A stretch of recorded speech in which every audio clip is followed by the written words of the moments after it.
I hope now it's gonna work better. I think it's moving even better. The picture is even better.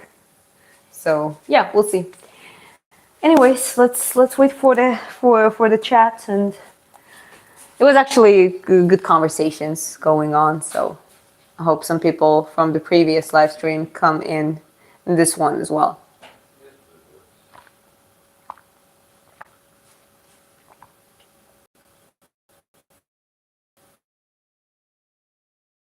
Okay. Yeah. Back on the live.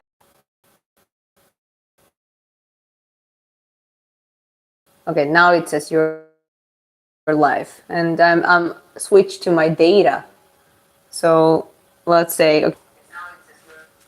Oh, now it's working. Is it working? It says 1 viewer, so it shows you probably. Anyways, guys, that's you. That's you. But yeah, I think it's a good idea to stream more on YouTube. Just focus on YouTube. It's a good idea to sort everything out. Yeah, it's 4 people now. So yeah, today was stretching. Do you make UFC related videos? I'm thinking to do more and more of at least the commentary video, not specifically fights, because there's problems with some copyright issues with that. But there are a lot of events going on related to UFC, mixed martial art world, and boxing. And I'm looking into how to do those type of commentary videos at the very least. So it's still at the level of planning it at this point, but yeah, gotta try to put it in action. Would you like to see me talking and sharing my opinion regarding different UFC events? Let me know in the chat.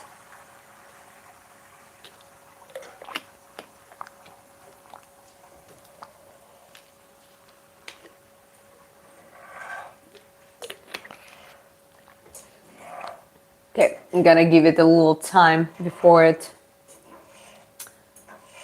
gets more traction. Okay, so spectator says, yes, I think it will be great. Okay. He also mentioned that he's in Vietnam. Oh, you're in Vietnam. We are not in Vietnam anymore, but where are you specifically in Vietnam? Hi, Rosen. Trip to high again. I went to a red light area. Good for you. Sounds spicy.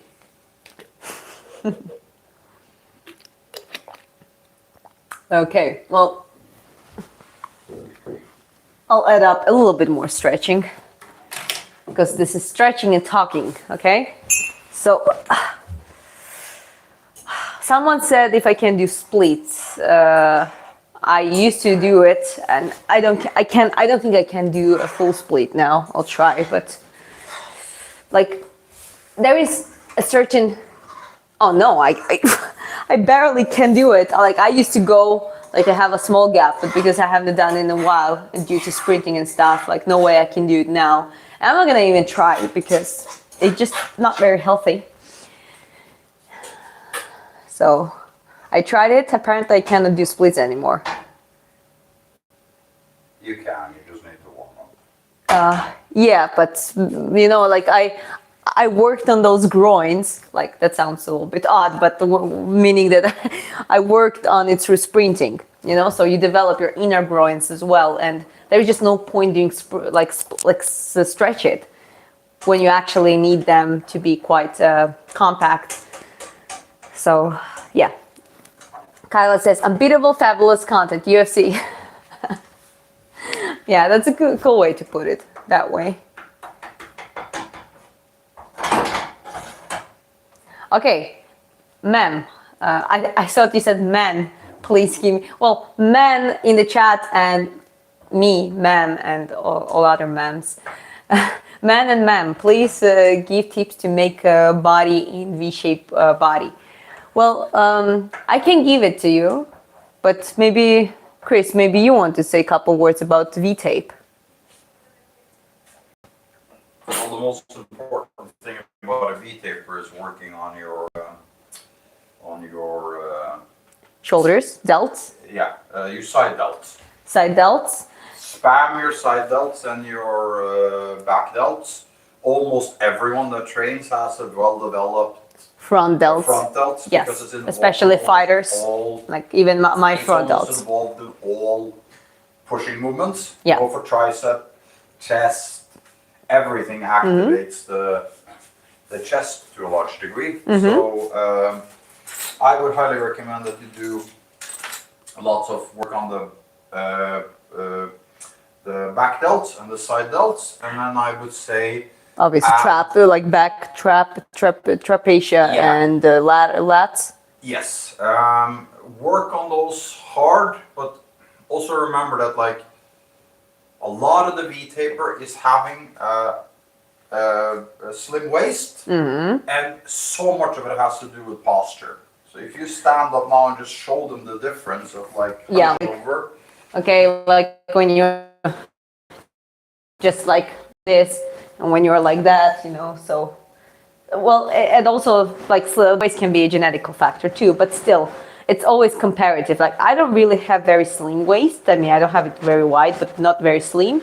But I think it looks maybe not from this angle, but it looks slimmer because of the hip and the like back ratio. So in women, it's more like a guitar shaped. Even if you do like athletic type, if you have an athletic physique, and for men, more narrow hips, narrow waist, and then you want hypertrophy, specifically for hypertrophy for your back, both your upper back and your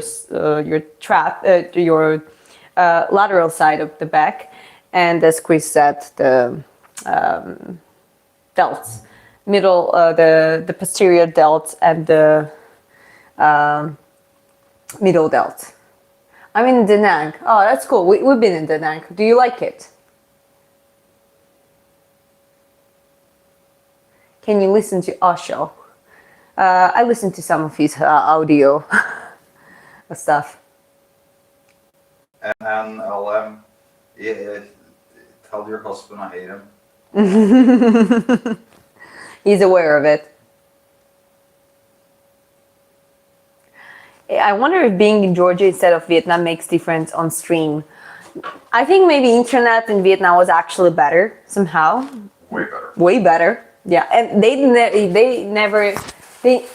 even have unlimited packages for the data. And so many times I was streaming from my data, just 15 gigabytes per day, and it was more than enough. So very good internet. But now it seems okay, right? So when I just stream on YouTube, and I'm using my data, which some unlimited data, and like seems to work fine. And I also use VPN for United States, and that's it. You look so tired because it's the end of the day, and I might be a little bit tired. My dog died. I'm so sorry. My condolences. Tell your husband I hate him. And we'll be on chat. Richa Kvartzelia is the beast, or is the best. Yes, that's the Georgian upcoming, or maybe already established, a young football star. Arman Sorokian stretches his spine like a ballerina. It's not healthy for the back, and I think that's why he said he had back pain and pulled out of his rematch with Islam. It still was embarrassing. I mean, no matter what you do, how you look at it, it wasn't the best way to pull out. Like when Khabib pulled out, I don't know, like a Tony Ferguson fight where he literally collapsed. Rather, was it like a weigh-in or after? He collapsed and was hospitalized. That's another story. But when you pull out a day before on your rematch, You don't. He didn't manage to make a weight. That's what Dana White said. You know what? Like he's been claiming about his lower back, but that's not what Dana said. And I suppose there was a little bit a controversy about it. So, anyways, doesn't sound like a valid excuse to me. And yes, like there's, according to so many physical training specialists, your spine actually should not be ranging too much unless you're a dancer, a gymnast, wrestler. Like I would say in wrestling you need to have that range of motion, but even there you got to be careful, you know, like you just doing the like bridges and, you know, just flexing your spine like crazy all the time is not a good idea, like almost never. So that's one thing you gotta be careful with. Have you thought about startup? Not really. I haven't thought about anything specific. You're proud of your hard work. You look amazing. Thank you very much, Costa, and I hope you're doing well too.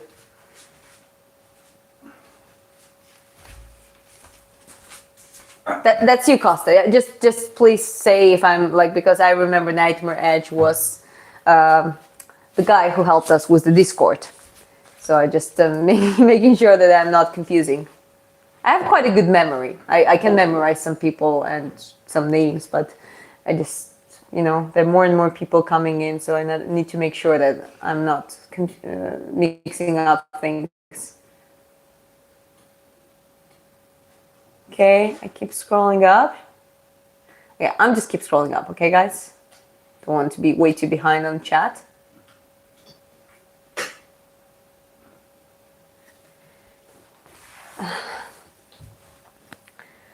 I'm sticking to Terence Butt Crawford.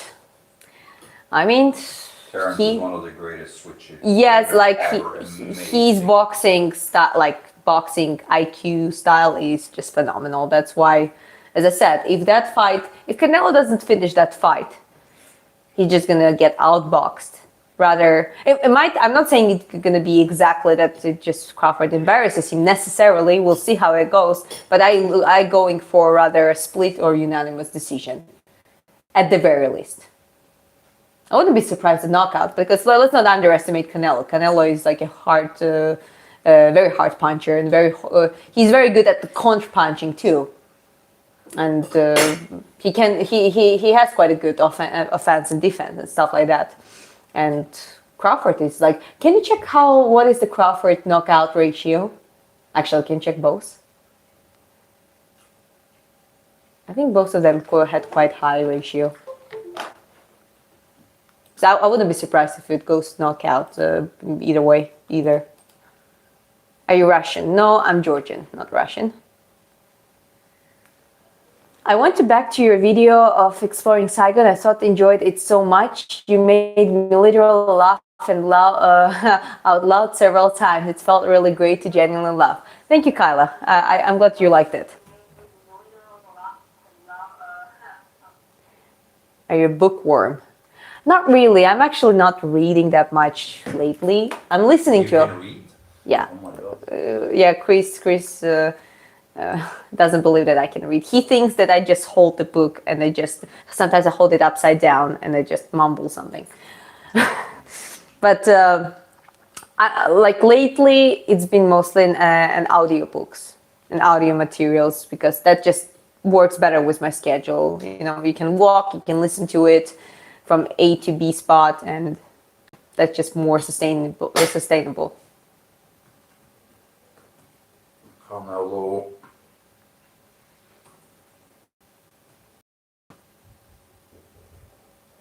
Boxing judges are so hard to trust, though.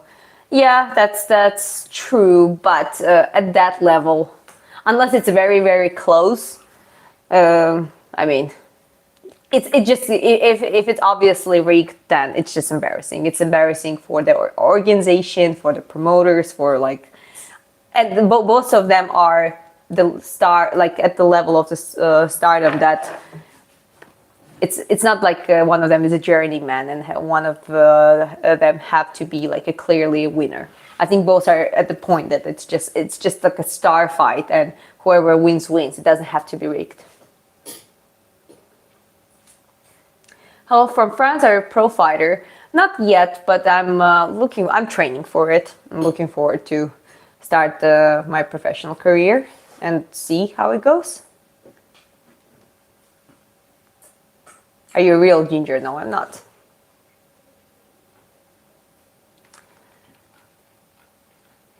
Triple G and Bevel could knock out Canelo. Crawford is not knocking Canelo out. I mean, as I said, I wouldn't be surprised if either way it happened. If it goes to knockout, more Canelo for the knockout. But when I say like Crawford cannot outbox Canelo, and that one I'm pretty much sure. But that's the problem, you know. Sometimes again, you win by points and you just got caught and you're knocked out. That's why it's hard to predict at that level. It's just hard to predict which one, how it goes exactly. I have some numbers. So Canelo has 61.9% knockout ratio, and Crawford has 75.6. Well, actually, Crawford has a higher knockout ratio, but he has smaller record. He has like 18 fights or 18 wins or something like that. No. Kincha? Canelo has 39 knockouts out of 63 wins, and Crawford has 31 out of 41. Oh, 31 out of 41. Okay, so we have like quite a high records, high win ratios, and Crawford has actually higher knockout statistics. It's 31 out of his 41 wins, not his total fights. Yeah. Canelo is undisputed. Undefeated. Crawford is undefeated. Canelo, Yeah. Crawford is undefeated, and Canelo has 2 losses, as I remember. One is to Triple G, and one is to Mayweather. Yes. 63 wins. So. Yeah. Okay. I'm a good pro boxer. I'm on the fight in dreams. On the fight. Okay. That's a funny one. Today is my first night. Please wish me. Okay. Whatever is it, I wish you the best of luck. Are you a feminist? This is how I was feminist. Baby, am I a feminist? I feed their red pills every day. I force red pills on her phone every day. Ties me up every morning and feeds me some red pill supplements.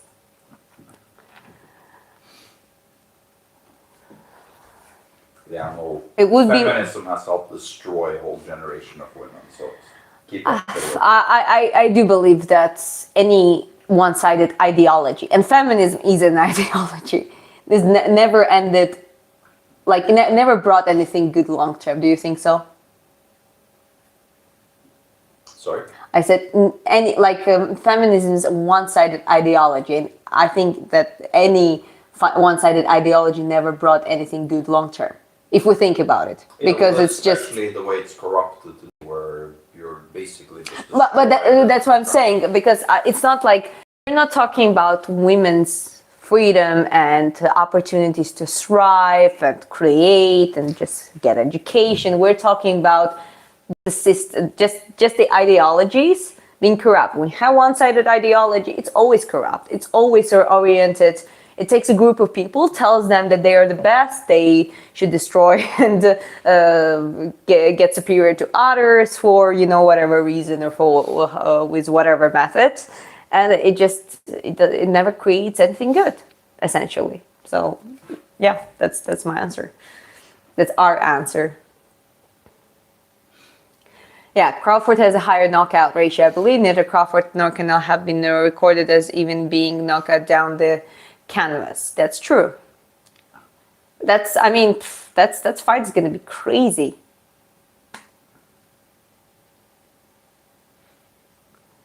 I bet.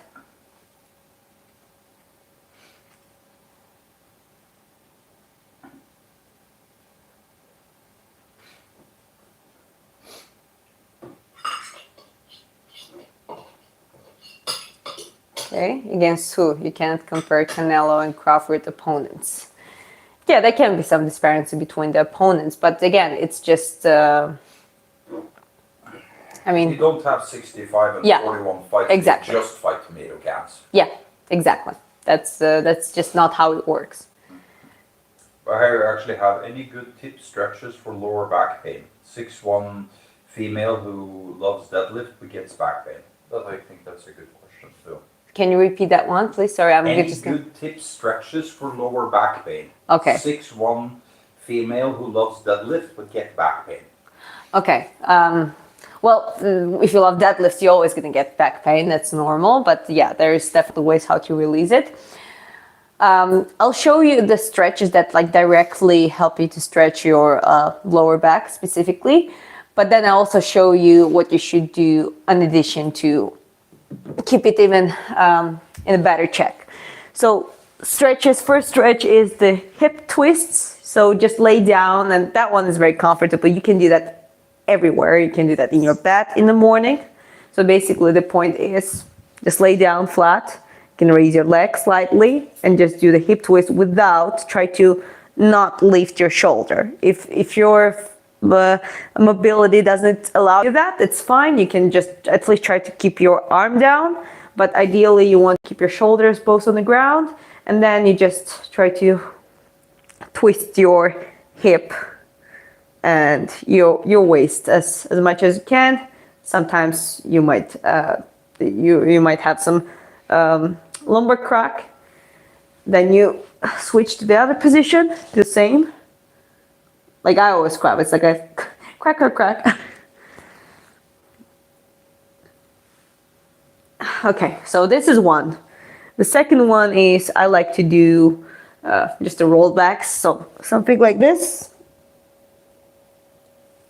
So just to me that works. You gotta be careful with your neck if you have a little bit of neck issue, but again, to me, I just like to hang it like this a little bit, bend my legs. Another way, in a seated position, bend your legs a little bit like this and just lean forward. So here you don't target your hamstrings, but what you target is your lower back. Okay, so that's, now let's see in a standing position. You get like this. Here the same. You don't have to keep your knees perfectly straight, because in this case you would stretch your hamstrings. So you can bend them a little bit and just lean forward and kind of switch the angles a little bit. Push a little bit on the right side, the left side, and you're gonna target the both sides of your lower back and the upper glutes. And yeah, I also recommend for you to get this thing, like a massage ball or a foam roller, and try to get, 1 second. So just lay down, put it under your lumbar, and just relax, okay? Just let the gravity do its job. And relax in this position. So this is more like a pressuring the trigger spots, and that can be very helpful. You can do the same on the feet, and the reason why I recommend feet for the lower back, because everything starts from your feet. Your feet are very pressured, and if you just stand up and you just roll your feet on the thing and you press it against the ball, and you just do that at least 5 minutes. You can do that as long as you want on each leg, and you can switch as many times as you want. That's always going to affect the entire body, just release it even more. And the last one I would recommend is the piriformis muscle stretch, which is it's the muscle right under the glute on the edge of the lumbar from the both sides, and it feels like a lower back because it's somewhere around there, but it's actually in the glute section, upper glute section. And because it's under that muscle, you have a underlying nearby sciatic nerves that can cause this unpleasant tension in your lower back, and sometimes they can even pulse and like give some numb and tingling feelings in your leg. So to stretch that muscle, what you want to do is, there are a few ways how to do it, but I'll show you. So one is just to lay down, cross your leg like this. So now here we're gonna stretch this side. I'm gonna grab one leg under, and with this elbow, I'm gonna push against it, because what I want to create this angle. I want to push against the knee, but I also want to pull another leg. So I want to pull my ankle, but push against the knee. And from here, this is just how I like to do it. Already feel it. I mean, it's already more than enough. You can always sit up a little bit more. The more you pull it towards yourself, the more you're gonna feel it. Most of people cannot even get this position there, right? So they cannot even get this knee there. So if you're so tight, the first thing you want to work with is just getting it straight here. So yeah, those were pretty much those 3 exercises that I use myself as well. Okay. Laying on the bed of nails helps with back pain a whole lot too. They made with like little plastic spikes, hurt back. That's interesting. I mean, you're from Texas, but this is like a Russian thing. It's like a Soviet thing. This is something that my grandma has. I never ever heard an American person mentioning that thing. So that's very cool. But it's very common in this part of the world, especially within the older generation. I hated it though when I was a kid. I remember if I would have played like that was an ultimate cure, and I was scared of that thing. Your grandma was also mean, right? Yeah, she was also mean. She's a sweetheart now, but she was mean. Yeah. Yeah, like the classic sleeper sniper, you know. Okay, keep scrolling up. Luke asking, how long have you been in the autism spectrum? I say it all the time. All the time.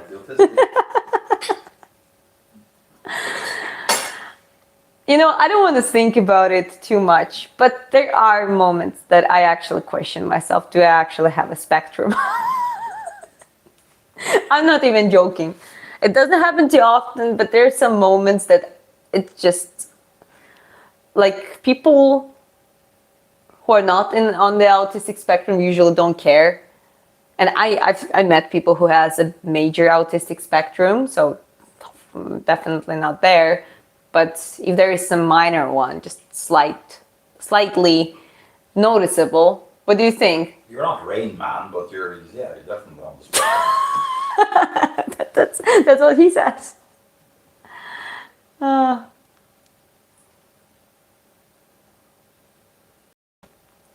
Look, that's kind of rude. She doesn't have that Y projecting.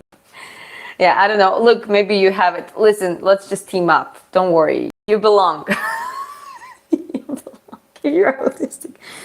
And again, nothing like, I think autistic people, I actually, it's a very interesting story. So I know this lady, she's now actually quite a big motivational coach in like she's Russian, so she speaks Russian, but she has quite a big following. But I knew her, I trained her boxing years ago, and she has a daughter on autistic spectrum, like a big one. She still doesn't talk, and you know, like there are very specific ways how to raise the child. But what they found out about the child, so once there was something like that kid was like 2 rooms away, and they had the song playing just like because they thought she was sleeping and they didn't want her to wake up. And that kid is like around 8 years old or 7 years old at that point. And they had this song playing in a very low volume. And then a couple days after, that child, she doesn't talk, nothing, but she starts humming perfectly the same tone, same music. And that was like, that's something that first time happened.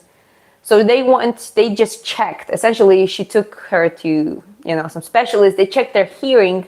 She can hear like a dog, like the notes that dogs can hear. That kid can hear on the same level. Like this is quite crazy. I mean, the autistic people I think they just see the world in a very different range, and it might not be very functionally easy to the modern world, the way it's operated, but it's still quite phenomenal. That's why I had a classmate who definitely was on spectrum, and he could multiply 3-digit numbers, like 3-digit number to the 3-digit number within a second. Like when we discovered that, like the math teacher was like, okay, calculate this, and she was using calculator, and the guy was like within a second just like clicking his eyes and then giving an answer, like correct one. So yeah, I mean, there's no disrespect to autistic people. It's, I think, quite talented people.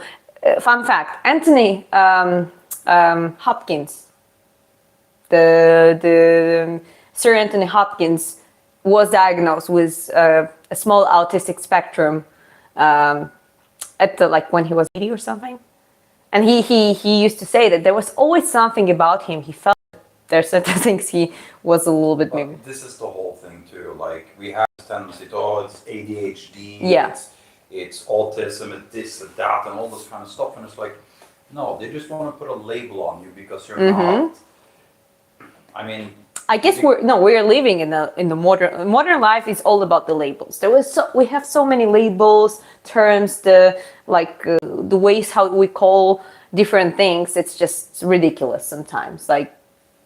So I guess it's the matter of that as well. But I define just people. Let's say autism as the general thing. If you have a little tendency to it, or you're on the spectrum somewhere. Most of those people have something like extraordinary abilities on certain things. That's all my point. Okay, I'm keep scrolling up, guys. A little bit up.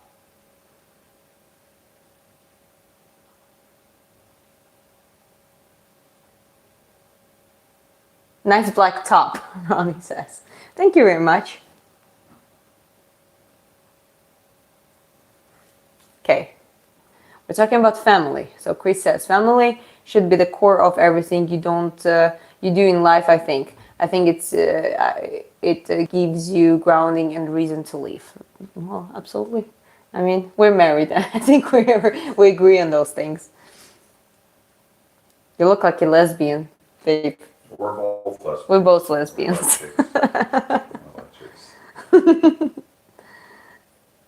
Well, I mean, you're stunning and brave too, so you kind of go So stunning, so brave. And you're... Where's this girl from? I'm from Georgia, Sakartvelo. Georgia, not Not the state, the country. Yeah. What the country is the accent from? The mix of Georgian, Russian, English, generic English that I learned by myself. So I managed somehow.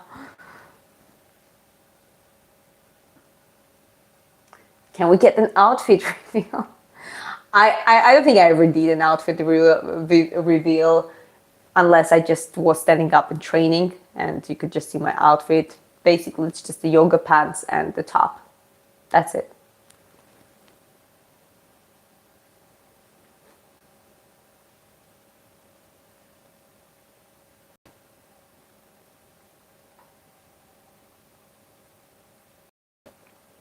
Okay. Mr. C, I'm from Norway. Oh, where's Mr. C? Mr. C, he's the one in Da Nang. Oh, okay. We've been to Da Nang. Oh. Nice spot. Yeah, that's cool. No. I asked him actually how did he like it. I actually need to put the on a little bit, so just pardon me. But I gotta do that. I gotta do it. Okay, now that should be fine. Charging? Yeah, it is. So I took out the microphone. I hope it still sounds well. Okay, keep scrolling up, guys. Okay. I was just about to sing Georgia. And a sweet old song, Georgia on mine. I haven't sang in a while. Where's your husband from? He's from Norway too. Not Norway too. I'm the only one here from Norway. Oh, I think You're a I Mexican. thought you said about that guy that he said he's from Norway. No, I said I'm from Norway. Ah, you're from Norway. You're Mexican. He thinks that everyone. Okay, that's a joke, so take it however you want. But Chris says that everyone south from Norway are Mexicans.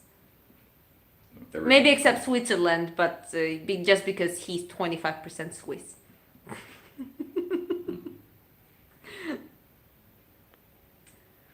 Show your arm tattoo, please. So it's dragon. It's a girl's face, and it's a bloody katana because my tattoo artist thought it would look cool. How are you on this beautiful day? It's great. It's a beautiful evening here, but it's great. I'm from Latvia, if you know where that's in Europe. Yes, I know. I'm close enough to know where the Latvia. I mean, Georgia is not that far. Yes, Latvia is Baltic states besides Lithuania and Estonia. That's true. But anyways, so you were saying you were in Da Nang, right? At this point. So yeah, tell us how do you like Da Nang? I'm from Indonesia and I'm happy to see your live video. Appreciate it. Thank you. We wanted to go to Indonesia. We had a plan, but then it changed. We stayed in Vietnam most of the time. But next time we go to Southeast Asia, I think we're gonna explore more. And yeah, like Indonesia is definitely on the list. Hi everyone, Muscle Mama.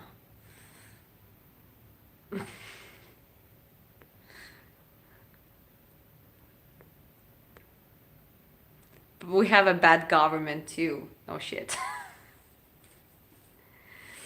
Yeah, I mean, I can relate to that.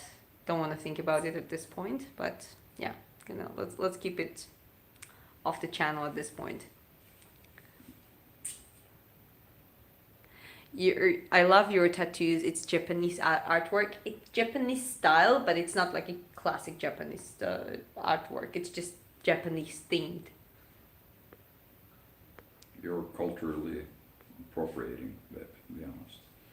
Culturally appropriating. I'm from Georgia. I don't know what that means. There's so many things I can say. You know what? Like about the Western stuff, I can just say, I'm Georgian. I don't know what that means.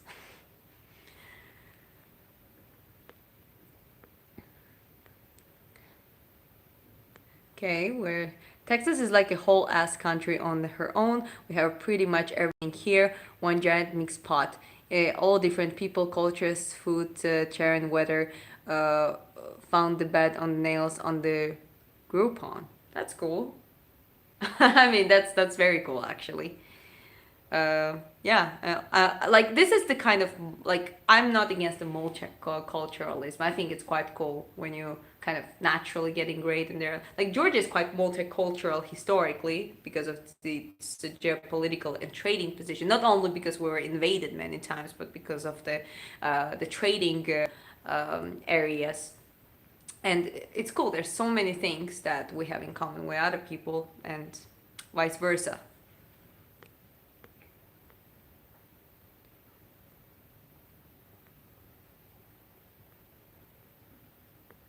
I'm from Uzbekistan. That's cool. We know some people from Uzbekistan.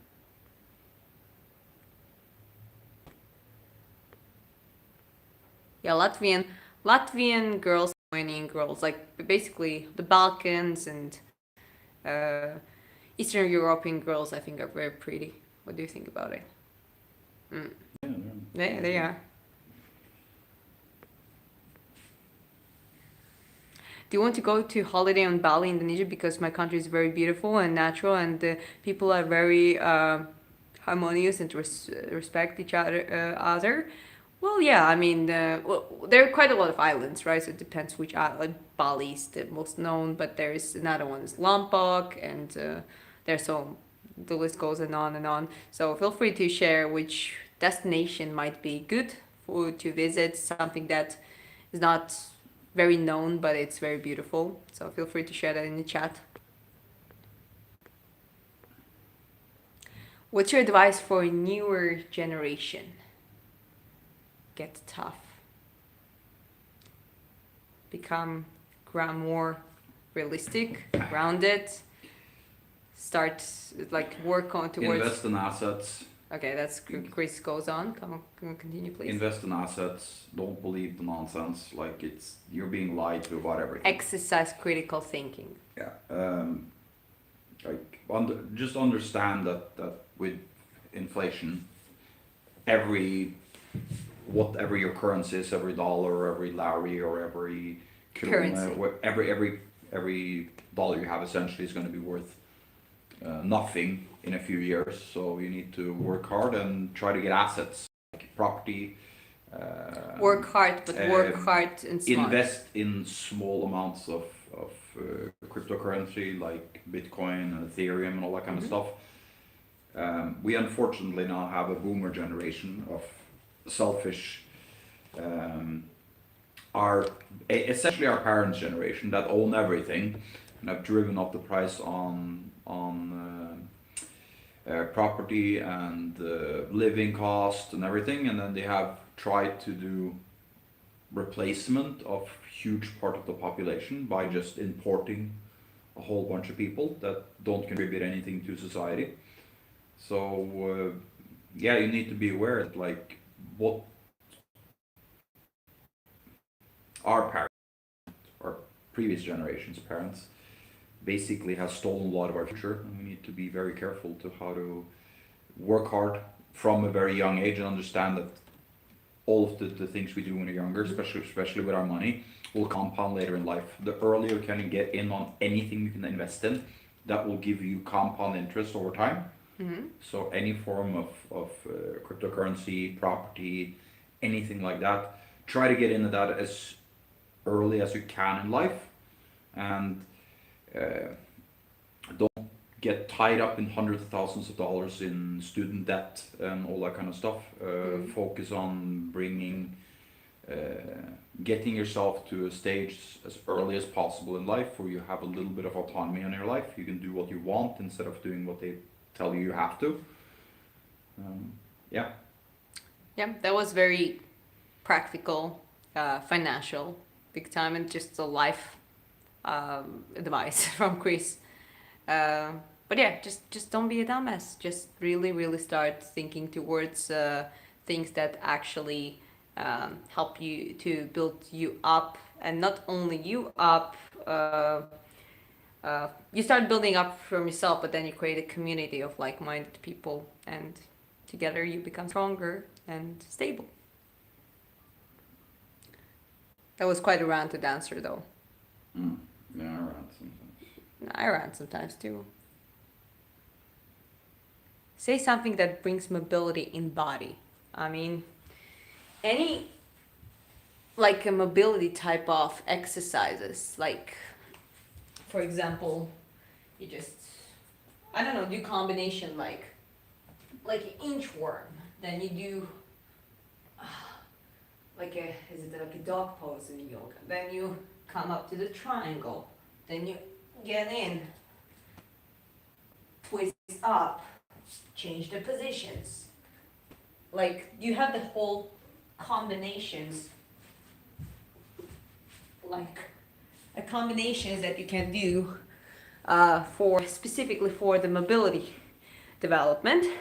But in general, I think if you do exercise, if you do combination of strength and resistance training, and then you do speed and agility, and then you do some skill learning type of training, you just get superior at it, and then you can always add up some mobility drills on top of it and you're pretty much set.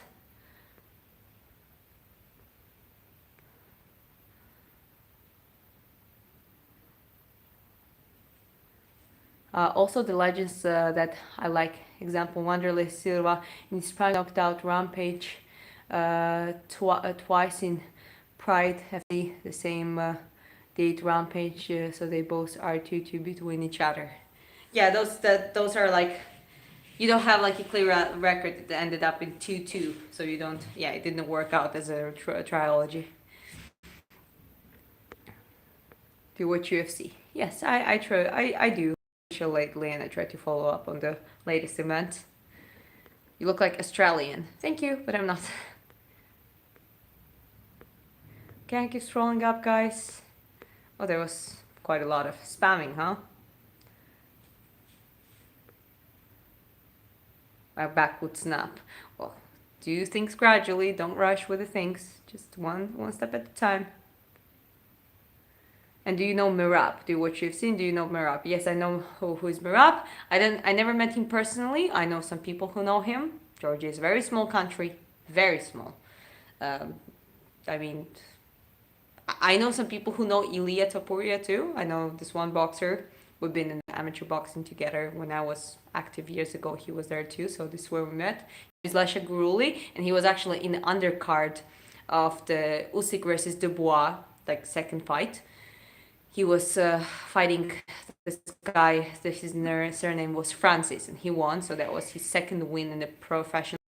But now he's in the world championship in amateurs. Somehow, yeah, he's still doing both amateurs and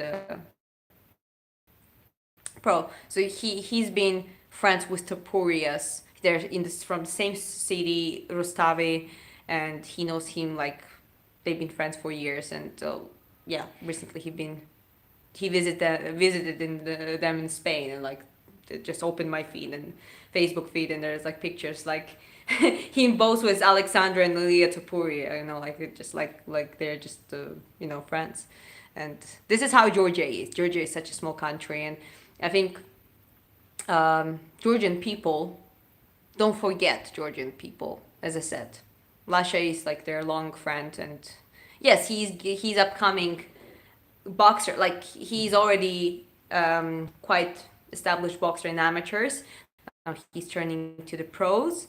But again, like Ilya is at the level that if he wants, he can just, you know, ignore them. But the point is, they don't do it. Mirab also doesn't do that either. He helped quite a lot of fighters to come into US and help them to establish themselves as a fighters too. So yeah, that's what we do. We Georgians are very, very helpful to each other, and we try to stick together.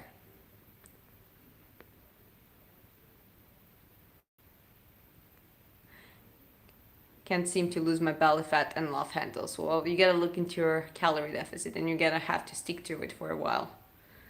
Try some calorie tracking apps, and that can help. You can't just burn belly fat. Yeah, you can burn fat all over your body simultaneously. Exactly. So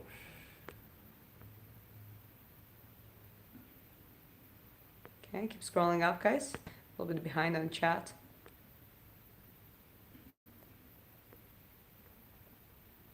Greetings, hi. I have some questions. Ask them.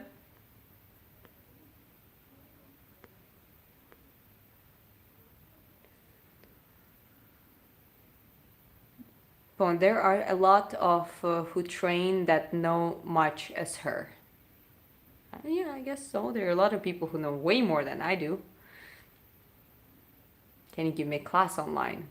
Well, I mean, that has to be scheduled, but if whoever is serious about it, we can talk about it. You can email us, and just letting you know, guys, my husband opens emails, and if there is something stupid or inappropriate, I just put it online. He just puts it online on Reddit. So be aware of it. Okay.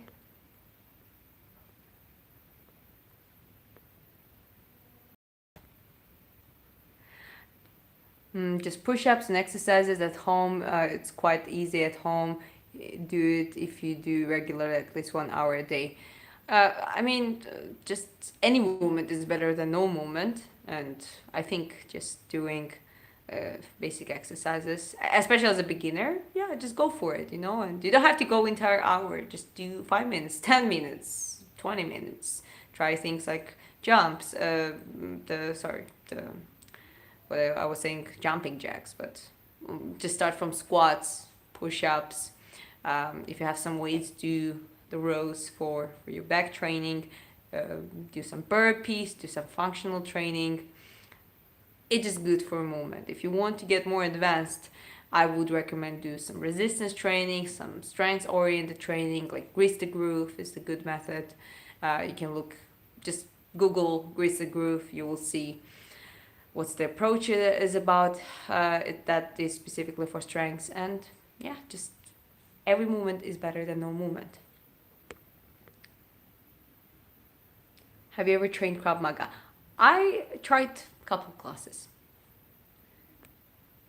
And, well, funny enough, a Krav Maga specialist, who was also a black belt BJJ, said that Krav Maga is a BS. And it's better to have a base on, like a proper base, BJJ, boxing, strike, than things from Krav Maga and use it. If you're just non-trained, if you don't have the skill of fighting, grappling, it's not that useful. It's not that efficient, because you just cannot use it as much as if you are a trained person in the martial arts. Are you Russian? No, I'm Georgian. Sakartvelo, Georgia, not the state, the country.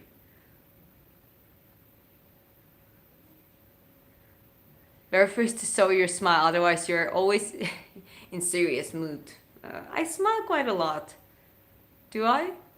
Do you smile quite a lot?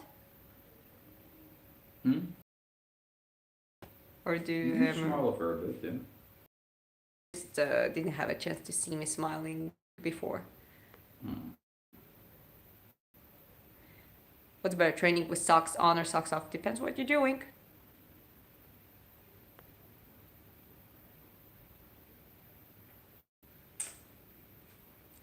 Yeah, even 30 minutes with a good exercise regularly will do very good for you, than nothing at all. Well, the only thing I would say is in 30 minutes you can burn maybe 200, 300, 400 calories, maybe, if you do a lot, but in one chocolate bar is 500-600 calories. Yeah. Can be. So if you don't regulate your calorie intake versus peanuts is like 600 calories. So an hour on the treadmill will be... Yeah, shortly saying, you never can out-train a bad diet. Yeah. Or not even bad diet necessarily, a calorie surplus. You can have a good diet, but as Chris said, you can eat extra peanuts and all of a sudden you're over your calories. Are you Russian? No, I'm not. I speak Russian. I understand it fluently, but I'm not. I'm a fitness coach. I do personal training online. I'm self-employed and I work as a personal trainer. Where are you from? I'm from Georgia, as I said. You all are more like-minded to me than the people in my life. I seriously felt so misunderstood and invalid before I came across your channel. You're seriously the best.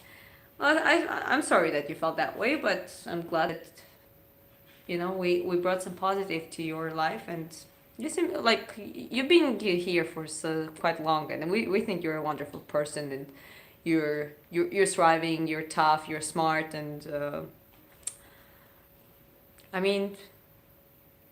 don't know. I hope you get more people in in your environment that are like-minded. I don't know what is the situation in US right now, but I guess it's a little bit hard now. Though I can relate to a certain extent in Georgia. As much as I love Georgian people and I love my country, not everyone is like Mirab or Ilya, for example. Not everyone is with that mindset, you know, like not everyone is like me and Chris, for example. Quite a lot of Georgians are just living their lives in the certain ways, with their certain vision, which is it doesn't go past the just short-term goals and short-term gains, unfortunately. So I think most of people nowadays just don't really look far in the future and don't set long-term goals that much. Okay, keep scrolling up.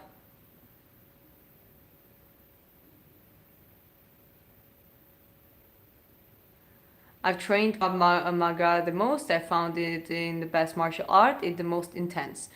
As I said, I just did it a couple of times, so and I just said what Krav Maga coach, but also a BJJ black belt told me.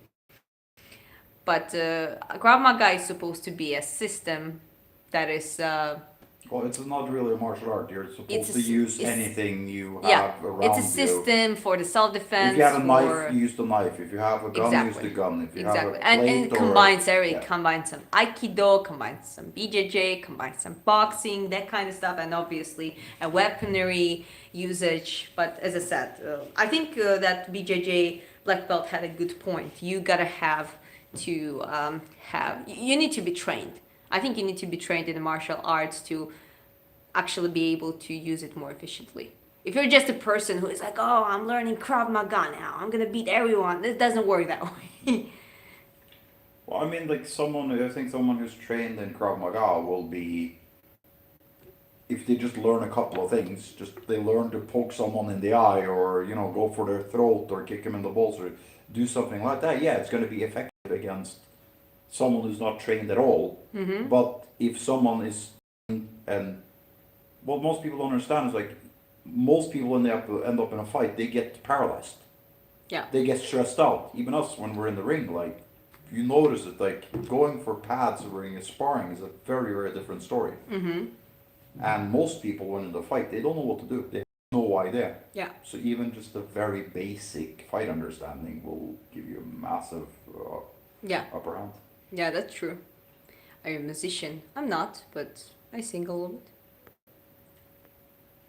Can I keep scrolling up, guys?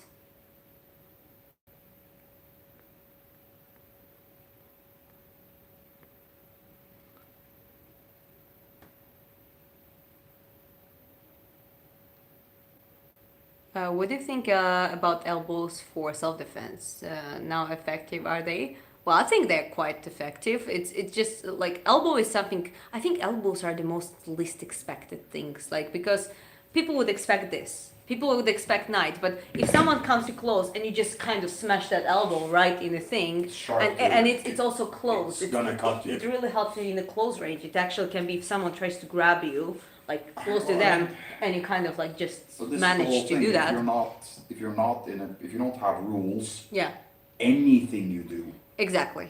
If something happens and you're holding a glass in your hand and you shove that glass in the face. Yeah, let's not talk about those things on YouTube too much. I don't want my life to get banned. But yeah, I mean, the point is elbows specifically, they're quite sneaky, can be sneaky, and they're usually not that expected people because it's just not that frequently used. So I think elbows are quite valid.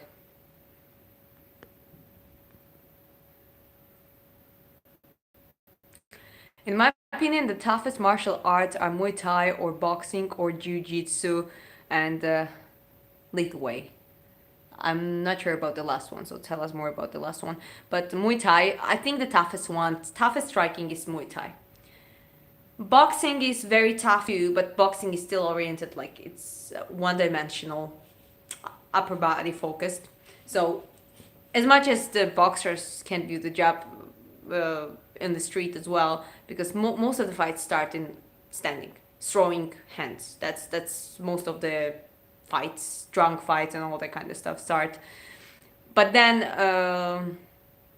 I think Muay Thai generally is the heaviest striking, and well, BJJ is great, but the BJJ is actually created for a smaller and weaker people who can use their size, like the opponent's size against them. Wrestling, I would say, the like freestyle or Greco-Roman wrestling is the toughest. Like when we take like on the groundwork. Well, if even you, if you're half my size, if you pick me up, if you manage to grab a hold of my legs, and you throw me backwards, and I land on my back on the outside, and my head hits the side of a pavement, like I'm gonna be knocked out. Like, but there's a reason why they have weight classes, for instance. But again, BJJ, as I said, BJJ is not that easy. I mean, you have we're talking about more like a street thing. I think BJJ is great for women as a self-defense in the most desperate situations. I think it's actually like, imagine being able to use a person's t-shirt to choke them out while you are under the person in the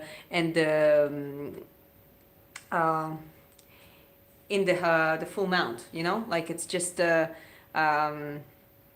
it's just can be useful in that. But again, it's self-defense situation. It's always the fight and die situation. So it's adrenaline kicks in, and you better pray for whatever you train for whatever you're training for years, that kicks in as a reflex and works. That's what you pray for, you know, kind of thing. Because again, when you're in such a stressful situation, it turns into fight and flight response.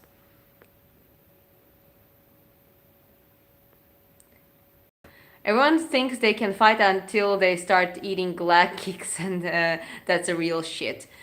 Yeah, I do think the leg kicks is a real shit. That's true. I mean, legs are also way heavier than hands, and if you can do that efficiently. I've seen some videos where taekwondo people like using their legs and leg kicks were just, it's actually quite efficient, because if you create your distance, your body kind of leaning forward, if you land that leg with the whole mass, it can be effective in that fight. I'm watching you to improve my English. That's a compliment. Thank you. Do you think my English is good? I think your English is very good, yeah. It's a lot better than And that guy speaks English since he was 3.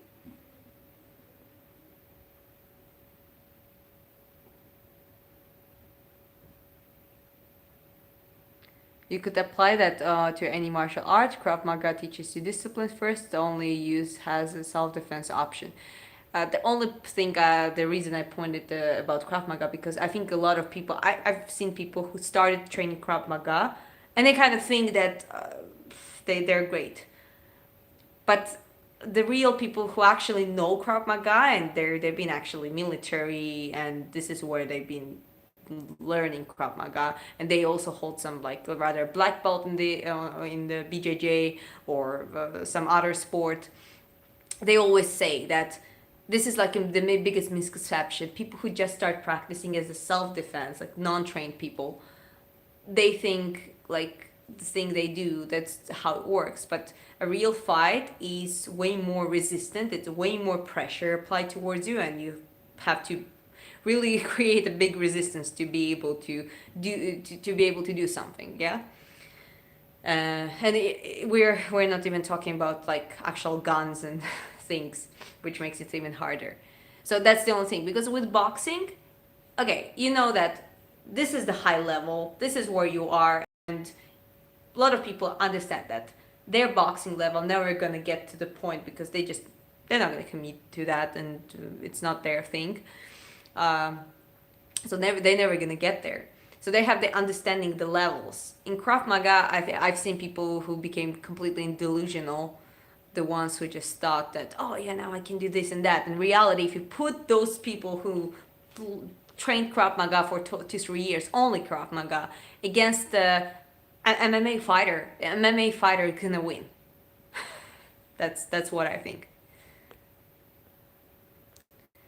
По-русски можно. Нет, не можно. I responded in Russian. It's like, can you say in Russian? No, this is English speaking channel, so I'm gonna speak in English.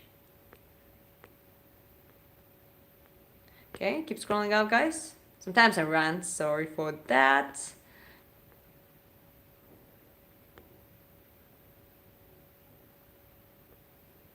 Yes, I learned through my dad's friend, both military men. That's cool. Krav Maga looks like girls fighting in a high school hall. I would say Krav Maga elements more looks like a stunt staged fights. That's what I would say. Muscle memory is a real thing. Even years after I quit working on the police department, I still have cop mannerisms. The way I walk, I scope the area. We didn't know that you were a cop. That's cool. That's cool. Feel free to tell us more about it.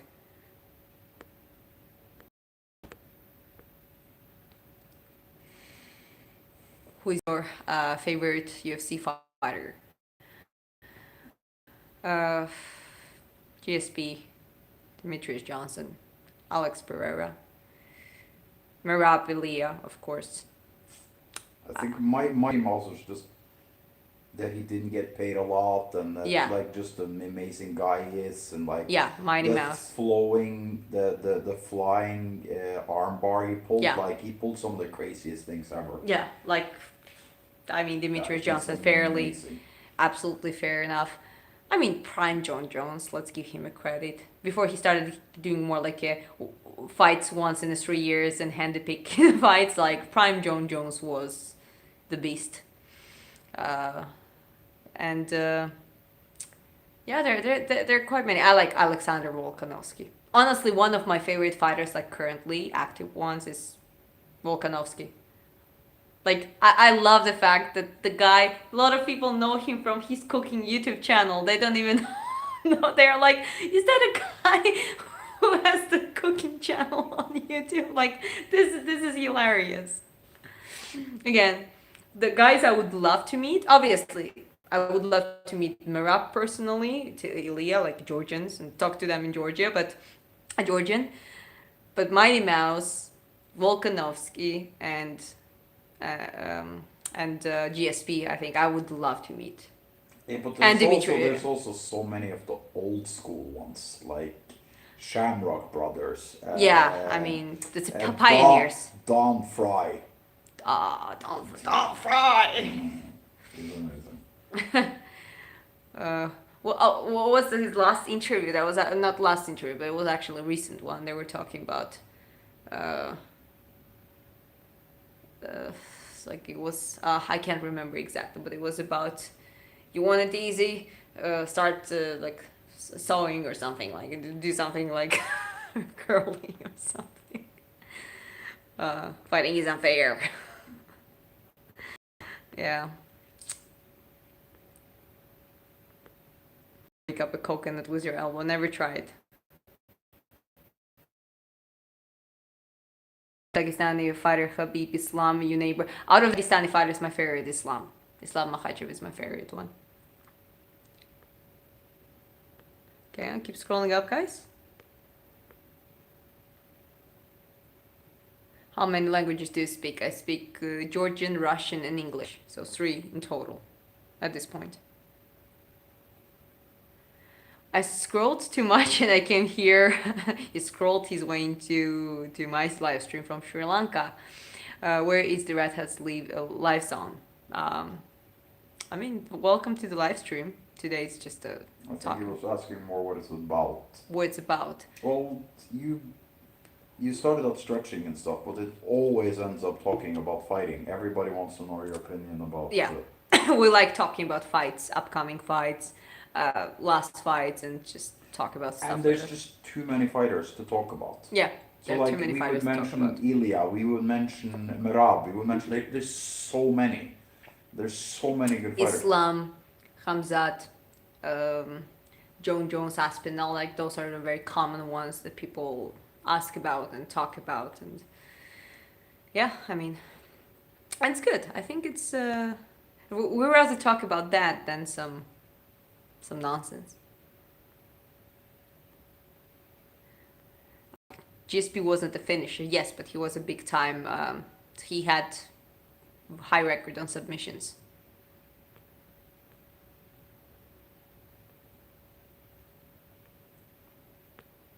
Okay, keep scrolling up. What's the country you're in? It's Georgia, and I'm Georgian too. We travel quite a lot, but right now we're in Georgia. Tbilisi. I'm sorry, Rampage is a warrior in his prime too. Yeah, I agree. I mean, they're okay. The older ones, Rampage. Of that period, Emelianenko is one of the greatest ones. Uh, then Well, I mean, Emelianenko was fighting up until very, very recently, yeah, and he was unbeatable for so long. And yeah, it's Fedor Emelianenko is. I don't think people forget about him because he was never in the UFC, but like Fedor with at prime was one of the most dangerous people on the yeah, planet. He was an absolute monster. yeah. That's true. So, anyways, yeah, it's just they're interesting. There's so many interesting fighters. One of the guys that come to my mind, and a lot of people don't know about him, and I didn't know about him until I started really digging out, some fighters and some forgotten fighters. The Roy Nelson Big Country. The guy looks like the plumber, and he was knocking out like people like crazy, and then UFC just started setting him up, calling him on the short notice for the fight and all that, and he didn't care about PR or anything, and they didn't at that point they didn't know how to market his physique, like his personality, so they were putting him into fights just to sabotage him and stuff like one of the fights he lost to Stipe, and then like he had like some other downfall losses. But at some point, that guy, when he was just like, they were giving him like contenders, and he was just knocking them out flat.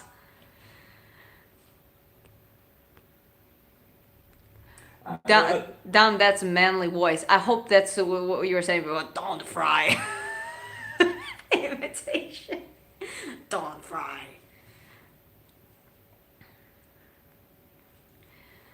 When I was fighting, I was taking some painkillers. I'm not sure if it's a good impression. uh,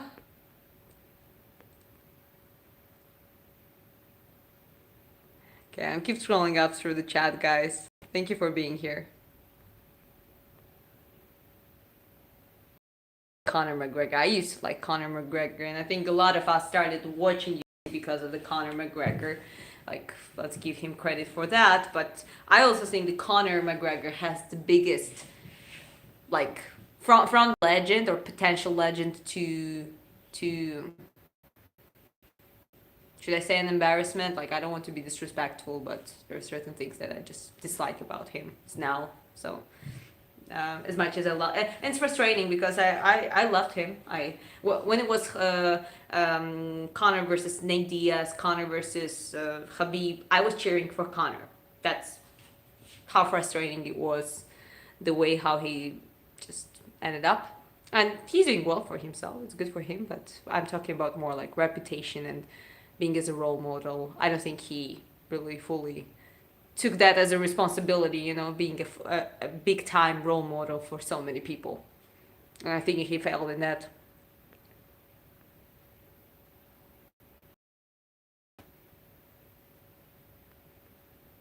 Okay, a lot of messages, and I don't want to be way too behind. Okay, I'm all the way in the top now, okay?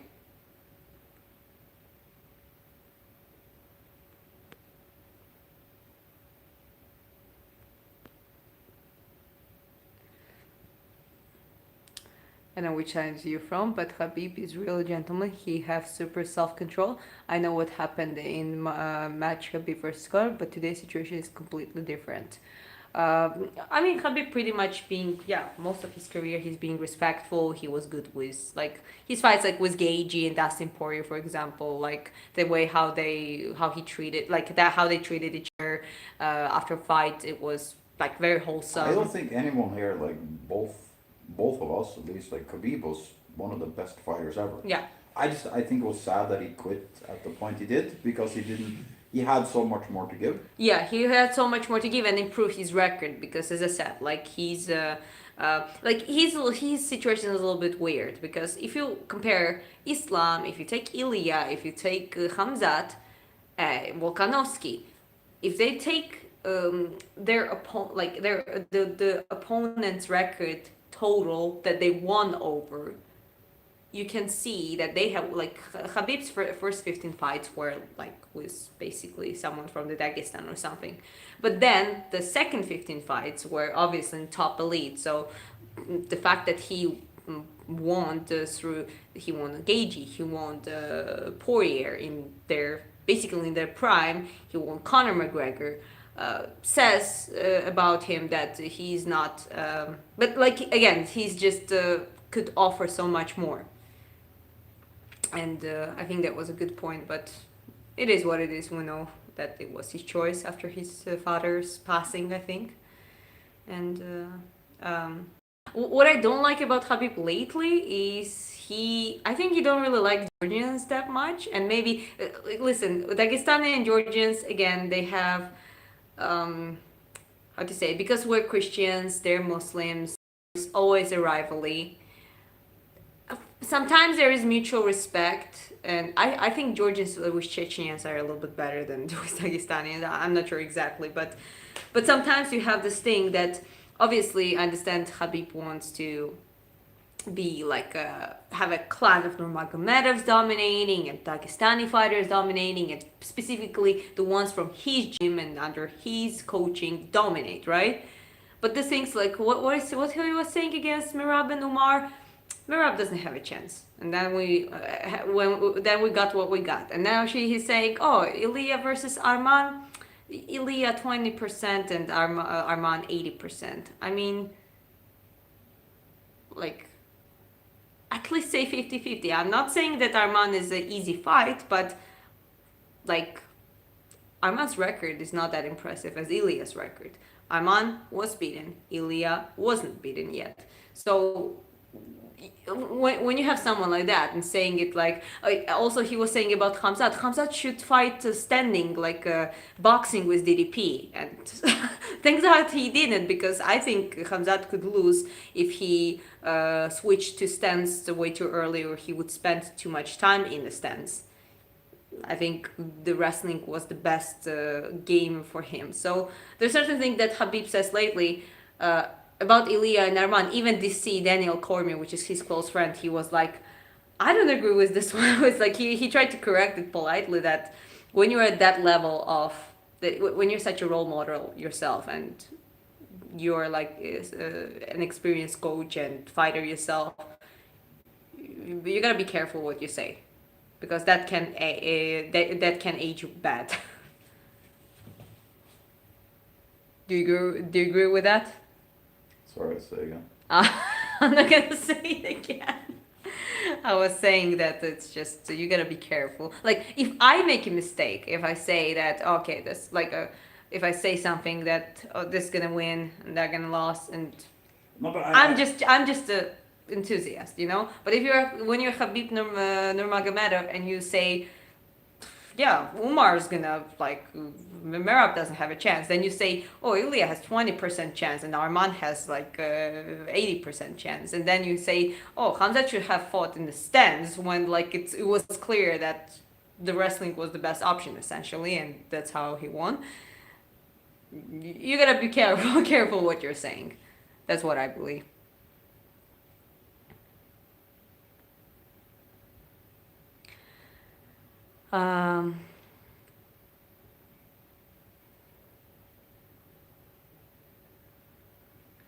Okay, let's manage the chat. Okay, now.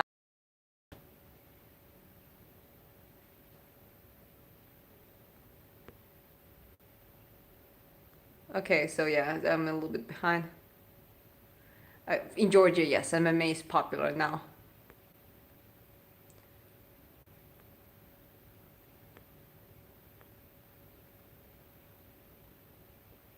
Islam ducking Ilya. Well, that's the thing. Even Ilya doesn't think that Islam is ducking him necessarily. Islam had the problems with cutting weight too, and he was saying to move up. So I think it was just the timing wise. And Islam said that why should I give a chance to that little man kind of thing. But essentially, they make decisions based on what's best for them and what their teams decide.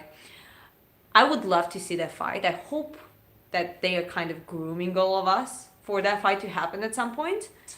But I think that would happen in welterweight, and welterweight Islam would have an advantage. I think that we should, since we're now talking to lots of fight fans here in the chat and everything, Yeah. like, I think one thing that we should talk much more about is this rehydration rule that they have in other divisions. One championship. Yeah, like one championship and other. Like the amount of unfair weight bully you can be because you're good at cutting, and that has a lot to do with genetics also, and how much better it is to prevent CTE and legitimizing the sport in like not having people get tremendous damage from dehydration. I think something we should talk a lot more about, because this will make the sport more legitimate and make it safer for Well, I would everyone say involved. another thing is maybe more weight classes, like More weight classes smaller and- weight classes, and the hydration tests. That's like two things that has to be in place. Okay, another thing is Ilya is ducking Arman. Ilya is gonna have to fight Arman at this point. If Arman wins the next fight, he's most likely gonna be a second contender. And now after the Will outcome between Ilya versus Gaethje, I love Gaethje. Like that's like one of the toughest fighters. Brawls, go crazy, doesn't back off. So I think I'm not saying I don't think it's gonna be easy fight for Ilya. But Ilya's team and him are also very tactical. They learn about, like he was with Oliveira. They were just learning those moments, his weaknesses when he was coming in with his chin up. And for Ilya, that's all he needs to just get there and knock the people out flat. And they've been talking about it. So they obviously tactically, I think Ilya's team and Ilya is going to be way more tactical about that fight. But it doesn't mean that it might not be a brawl. And I would love to see a tougher fight for Ilya. Like the Herbert fight was cool. I don't know if you've seen that, but Ilya was almost knocked out, like he was knocked down with the head kick. Like he swallowed the clean head kick, and because just the Herbert just relaxed for a second. Ilya got his leg, like got the control, went up, had a cage control, and then on the second round, he survived this first round. Second round, he just knocked him out flat, and they had like a rough exchange with the striking. You know what I mean? So that's those things are cool to watch. And with Arman, I'm not saying I also think it's one of the tough fights for Ilya and for Arman as well. So I mean, I would want to watch that fight, and that fight can happen as long as if Ilya is gonna stay in the lightweight division and keep holding his championship belt, he's gonna fight. And he's gonna fight the money fight. If people gonna want more and more him versus Arman, the UFC just gonna make it happen. But it takes for him not to pull out in the last minute again and like not whine about his lower back. Okay, I'll keep scrolling up. I see Kayla asked here, how does the rehydration rules work? What's the controversy with it?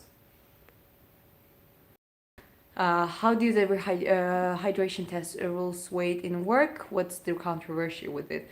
Well, hydration tests, there is in UFC there is lack of it, so that is crazy. In one controversy. championship, they have rehydration Yeah, rules. They take urine tests and they make sure that the fighter is actually at their walk-around weight. Yeah, because what happens when you are dehydrated, your brain membrane gets thinner. So that makes you put you more in a vulnerable position and getting exposed to the punches. So the damage that you're getting of the single punch is way more when you are hydrated, you're fully focused, you don't have a brain fog, your like brain membrane is thicker, and you basically are just more efficient in everything. You also, there's higher chances of you defending it successfully because it's like so many factors to it. Dehydration is not fun. It is way more serious than I think people think. Yeah, well, like, we have a good friend he's currently in Vietnam. He's from, where is he from again, babe? Huh? Where is Umed from again? Umet, Tajikistan. Tajikistan. Was a professional fighter for a long time, and he had to quit because the weight cuts were just too brutal. Yeah. And like, then we're starting to get into like, then it's not the sport anymore. It's kind of like, if you're good at cutting, it gives you such massive advantage. Yeah, there's so many things off the octagon and off the ring that are very important. And I saw another question in the chat here where like someone was asking about the Paramount acquisition of the UFC now. I hope that they will now legitimize the sport completely and take this into consideration where the rehydration or the hydration and the rehydration rules get put into the UFC. So you have less injuries and you have less. That's a very valid point. So the problem is when the fighters are cutting weight and they are not hydrating so they can make weight, that's a major problem. So obviously the weight cuts, I think it's a problem if you just do a water cut for 2-3 weeks prior. That's a horrible thing to do. It's better to do a calorie deficit up until extent and then you do so there is a certain percentage out of your body mass that you can do the water cut, and then you do water cut, and then you do like let's say last week you do rehydration, overhydration, and then you start dehydrating yourself, but then you pass the weight and you have between 24 at the very least 24 hours between your fight, sometimes 48 hours, sometimes a little bit longer, depends where you're fighting. And in that period, you need to rehydrate, you need to resupplement, you need to fill in with the glycogen, basically eat food and get out into the fighting weight. And that's the problem. Like when you go way too dehydrated and you don't manage to rehydrate in that given period of time, you remain dehydrated once you step on the competition. What they did previously, they used to rehydrate with intravenous into their blood, literally putting liquid into their blood, and it's not just not good, and it's not good for the sport, and you're going to end up with a lot. The rules are already in several other fight leagues. There was one championship at the list is one of the few. One championship is one of them. And it's just better for the sport, it's better it keeps the levels of the athletes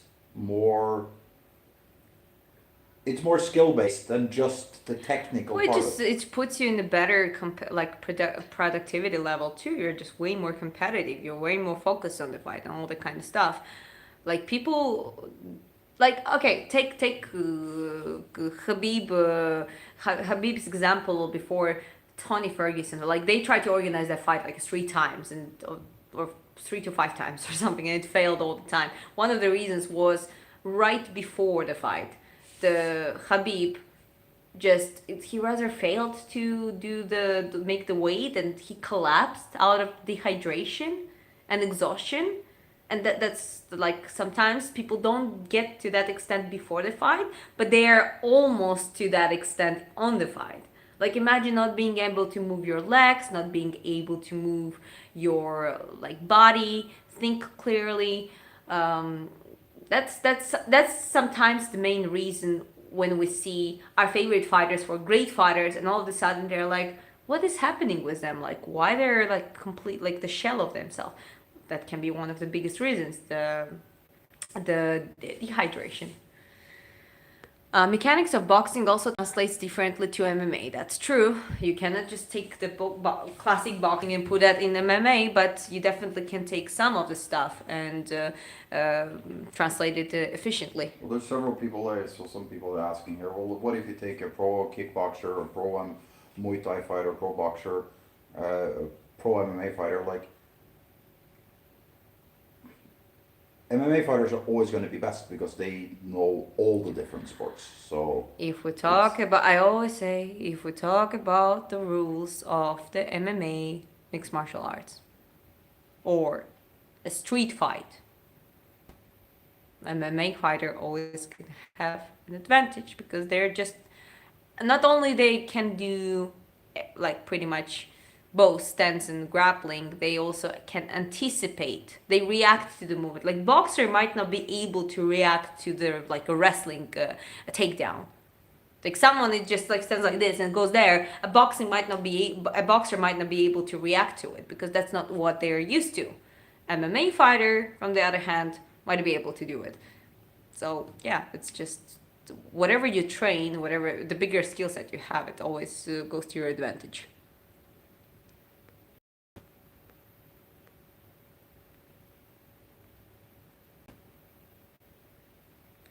That will never happen. Someone will still cut weight, get hurt, and they will use it and as an excuse instead of making it an example of why you not to do that.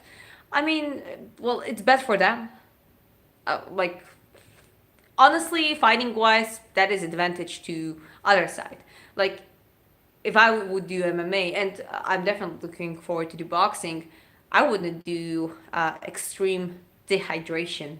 Like I rather do calorie deficit, and I cut my body fat to the like a normal extent, then do the like a weight cut, maybe like 1.5 kg, 2 at the maximum relative to my body weight, and then just pass the weight, quickly rehydrate that amount, resupplement, and feel better than my opponent who's been doing this water cut for, whatever time they were doing that. So they can be, I mean, if we're talking from the health perspective, I think we should bring awareness to it. And I think there is nothing wrong to tell, even to your opponent, that please don't do it to yourself. But at the same time, if it's their choice and they still want to do it their own way, well, it's good for you. I mean, you're most likely going to be at the better shape on the competition. That's it.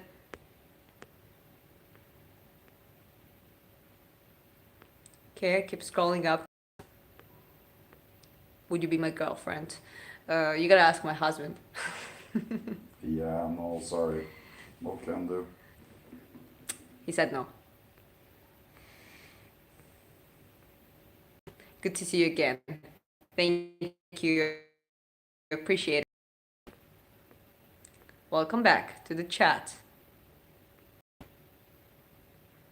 What are your qualifications in education? I don't have a university education. I have a specialized PT course for the personal training and fitness coaching, and I did international fitness and bodybuilding course, and then one of was also Grey's Anatomy. That's why that was just one course. With me for also with 3 years, and everything else it was just researching and learning and finding information. Especially last 3 years with Chris together, him being very deep into it, all the science that is backing up the exercising and dieting and those fields specifically.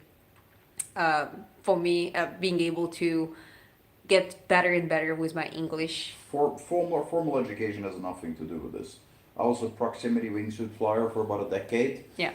Before that, I was a bodybuilder and have read about hydration, nutrition, steroids, optimization within sleep and supplementation and diet and all that kind of stuff. Is like people that run around talking about their PhDs is like, it's all nonsense. Everything is available online. You can figure out what you want. So. Yeah, I mean, there are some fields that you need a high level of education, like surgeons and like certain medical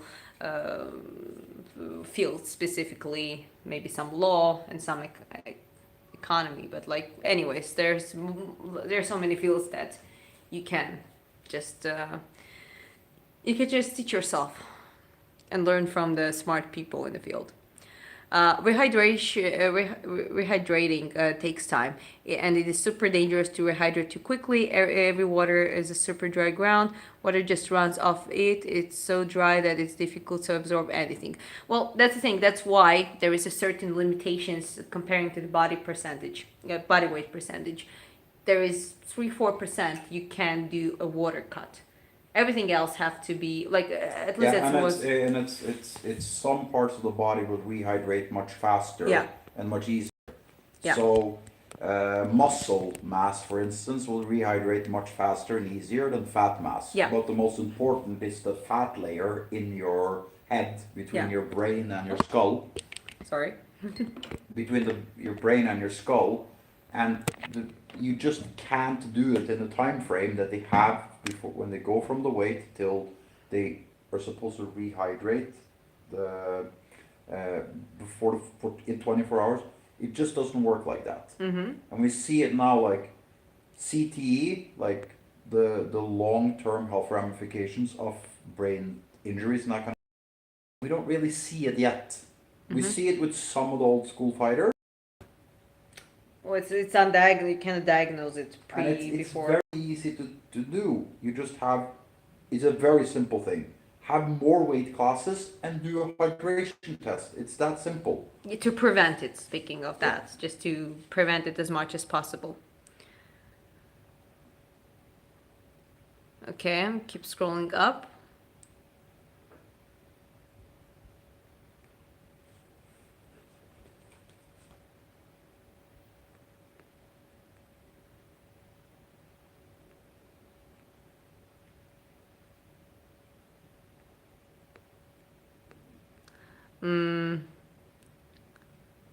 Oh, someone says Khabib and Islam suck, but Islam is better. No, they don't suck. Let's be objective. That's your personal feelings. And it's okay. I mean, you're entitled to feel whatever you want, but it doesn't make it fact. Okay, how are you? I'm doing well, thank you.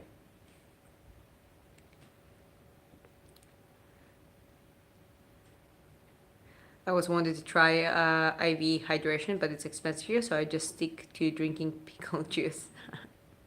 That's another ultimate Soviet thing. Like after, as we call hangover, and in Russian it's pachmelia. such a scary word, pachmelia. So after hangover, the pickle juice is it's like a medicine. It's not like I don't drink, so I don't know how it is, but it's like a famous thing for people to do.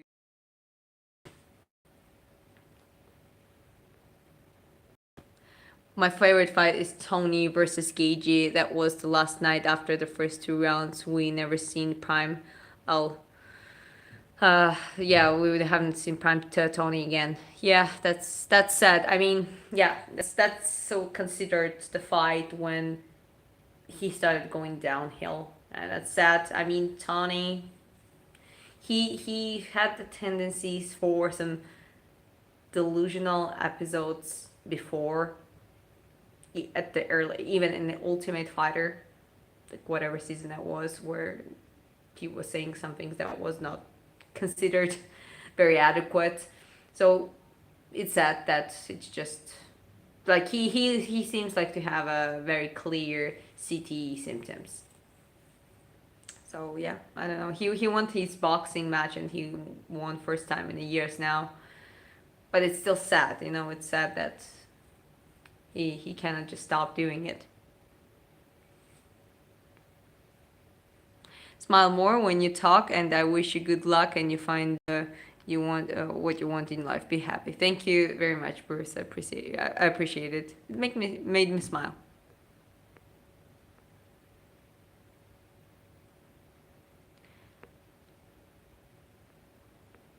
And keep scrolling up, guys. I'm I'm happy that you're engaging in the chat. Just keep talking. We're here for talking and questioning things and discussing things.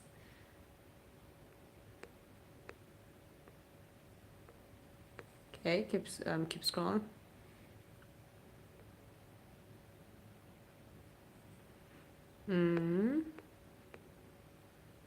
Do you have a beautiful man?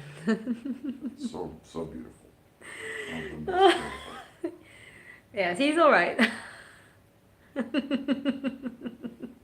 I just don't know how to say beautiful about a man. You're handsome.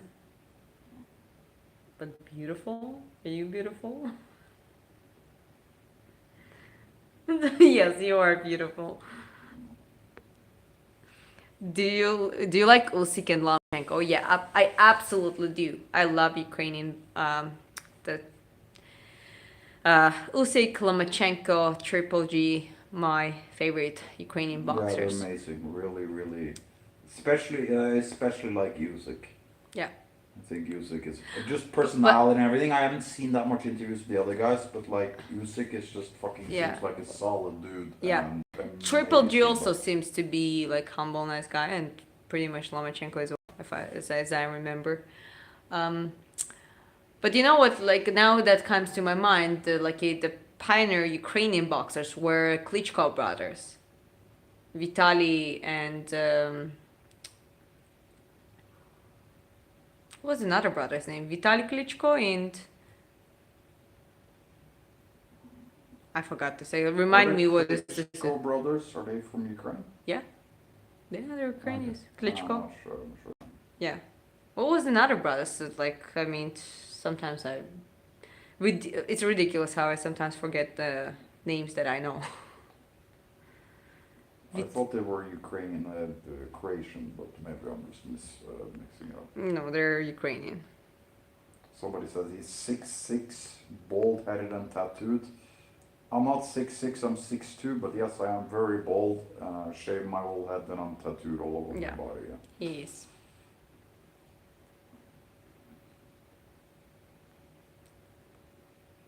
Your education.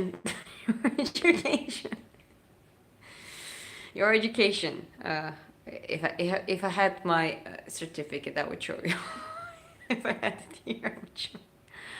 I don't have a university education. I have a personal trainer certificate, and a fitness and bodybuilding certificate, and I have I had some online courses just to increase my knowledge, but mostly I'm just learning from the open sources. And the years of experience. I've been in this field for 5 to 7 years. 7 years total and 5 years working online.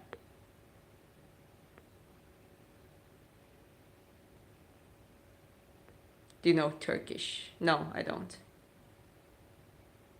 Are the combat sports popular where you're from? Yes, they are. In Georgia, they are popular. The biggest one is wrestling and judo. And then now, lately, it's been MMA. Arm wrestling is quite big. And we have rugby is big. And lately football now, because now, finally, we have football stars in the, like, Khvicha Kvaratskhelia and George Mamardashvili, who is, like, now considered to be one of the best young goalkeepers in the, at least in the Europe. Yeah, let's be fair here. Like, Triple G is Kazakhstani. He's not from Ukraine, so. I don't know. He was representing Ukraine. Kazakhstan. Yeah. Maybe he was born in Kazakhstan. That's where I just double check now, and Klitschko brothers.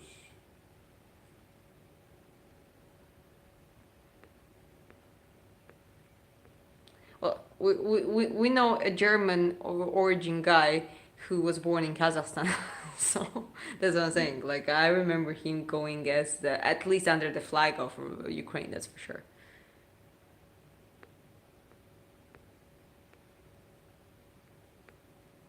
Yeah, Triple G is one of the boxers actually I've flown completely under my radar. I don't know almost anything about him at all. Oh, you gotta watch him. He has a great trilogy with Canelo too. And he is actually one of the losses of the Canelo. Or they had draw. I think it was both draw or loss. Like, you can double check that.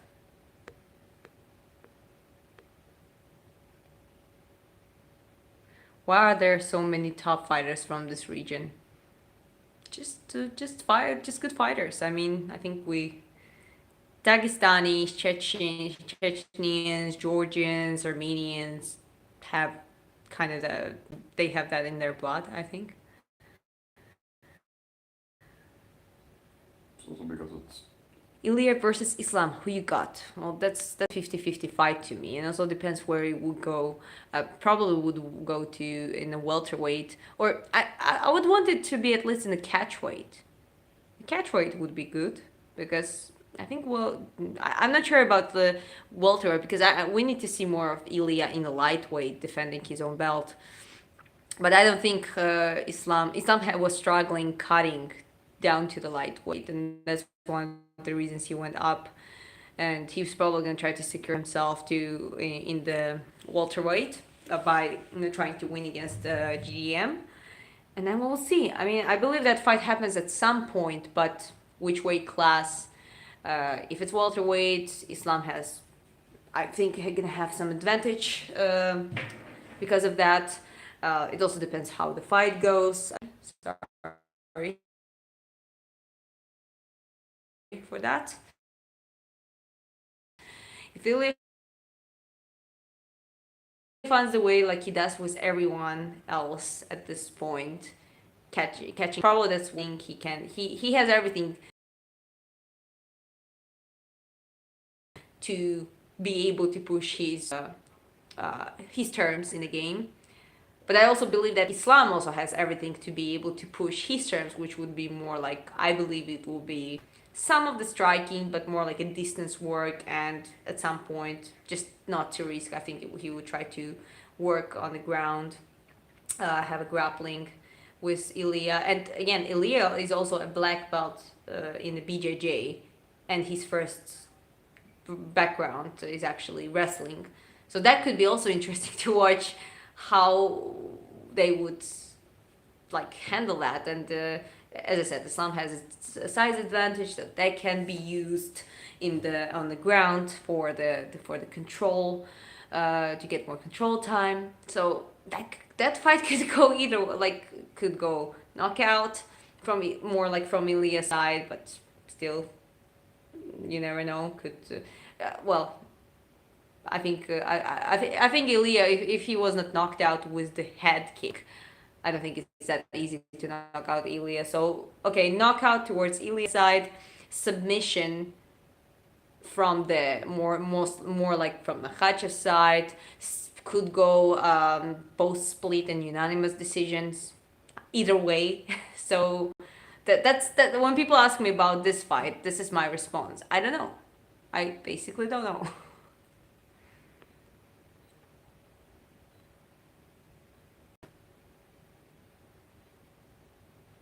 Someone says, send 2-3 years Dagestan and forget. okay. If I hear that one more time today.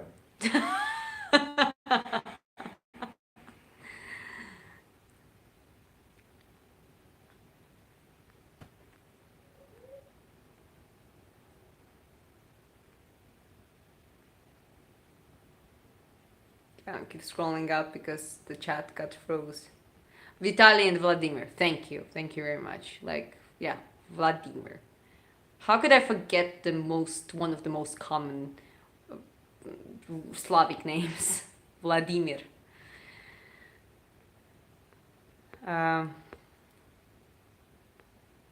Okay. Keep scrolling up, guys. Try to go through the thing.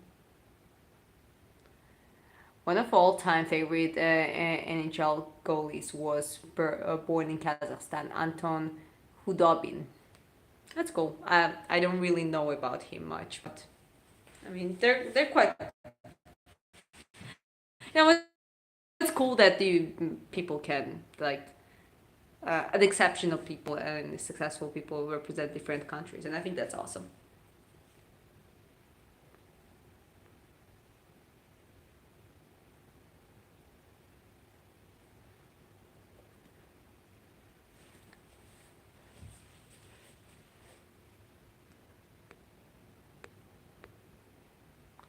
Okay.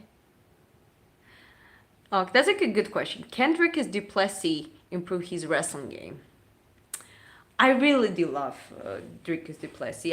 When people ask me who is your favorite fighter, I always forget to say Dricus du Plessis, but I really do like that guy for being just himself and being acting like you, no matter if he wins and losses. And I do believe he's so stubborn and so resilient that, and they said that they are taking time off. He's not gonna just, keep fighting now. He's gonna probably go through the whole wrestling game. And I believe it's possible if you actually be smart and, okay, his problem was wrestling and take down defenses and basically, yeah, just those certain aspects.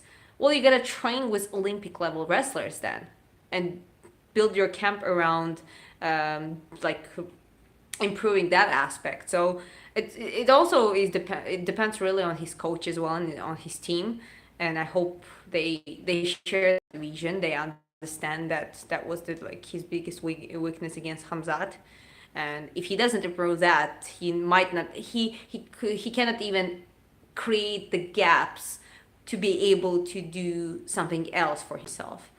So I really do hope if they focus on it, I do believe he can. I do believe he can make it better. It's not like he's gonna learn become a Olympic level wrestler. That doesn't happen at that point. But I do believe that he can improve at it.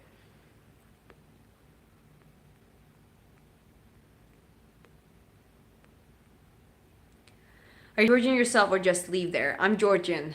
My father is Georgian. My mother is half Russian, half Ukrainian. So I'm quite a mix. DDP needs to go to Sri in Dagestan. He's welcome to Georgia too. We have good wrestlers as well.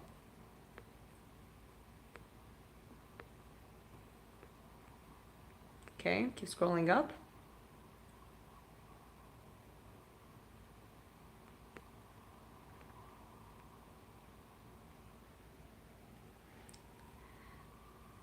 Yeah, but I'm still sad for DDP. His coach ruined him.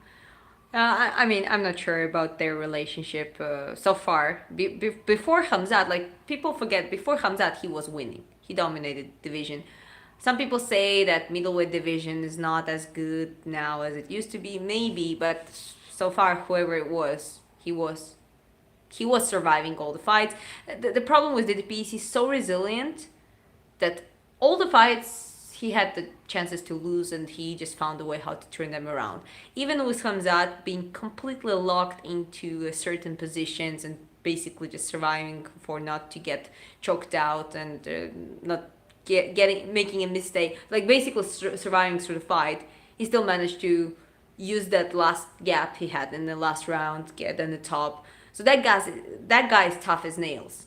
But that also can be a disadvantage if you make that many mistakes, if you make that many gaps. It just, people learn, your opponents learn about you. So as much as his style, awkward style, and there was I think people have some sympathy to his style, like a drunk style, and his ability to be unpredictable and resilient and still pushing through. I think he needs to cleanse in his style more and be more specific, more focused, and just kind of evolve. So I don't know if it takes to change a coach or a team camp. I believe you gotta do what you gotta do, but unfortunately sometimes it doesn't happen, and that's true. A coach, a team can build you up or they can ruin you.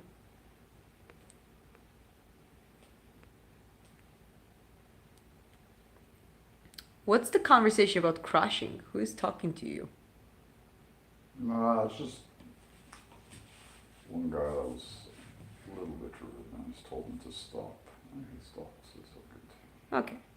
Well, thank you for stopping. We just don't want to be rude to anyone, and we don't want anyone to be rude to us or someone in the chat.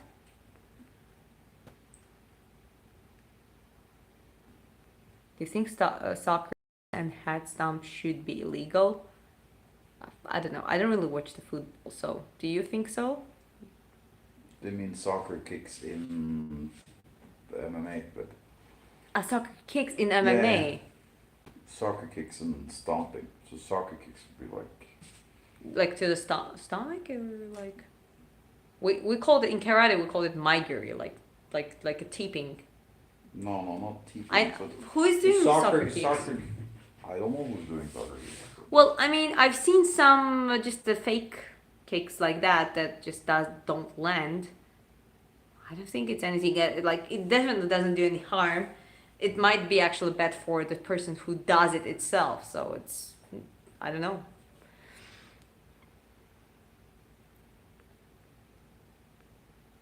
Okay.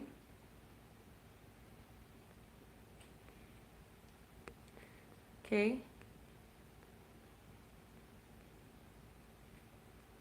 Somebody asking if you're in MMA and just In boxing, I'm training for boxing. Looking forward to some boxing matches, but in just watching MMA and mixed martial arts, and just.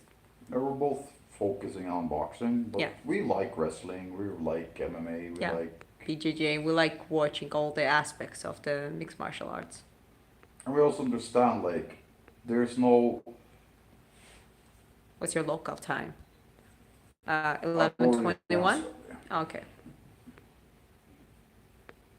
Yeah, I think I'm all the way on the top now.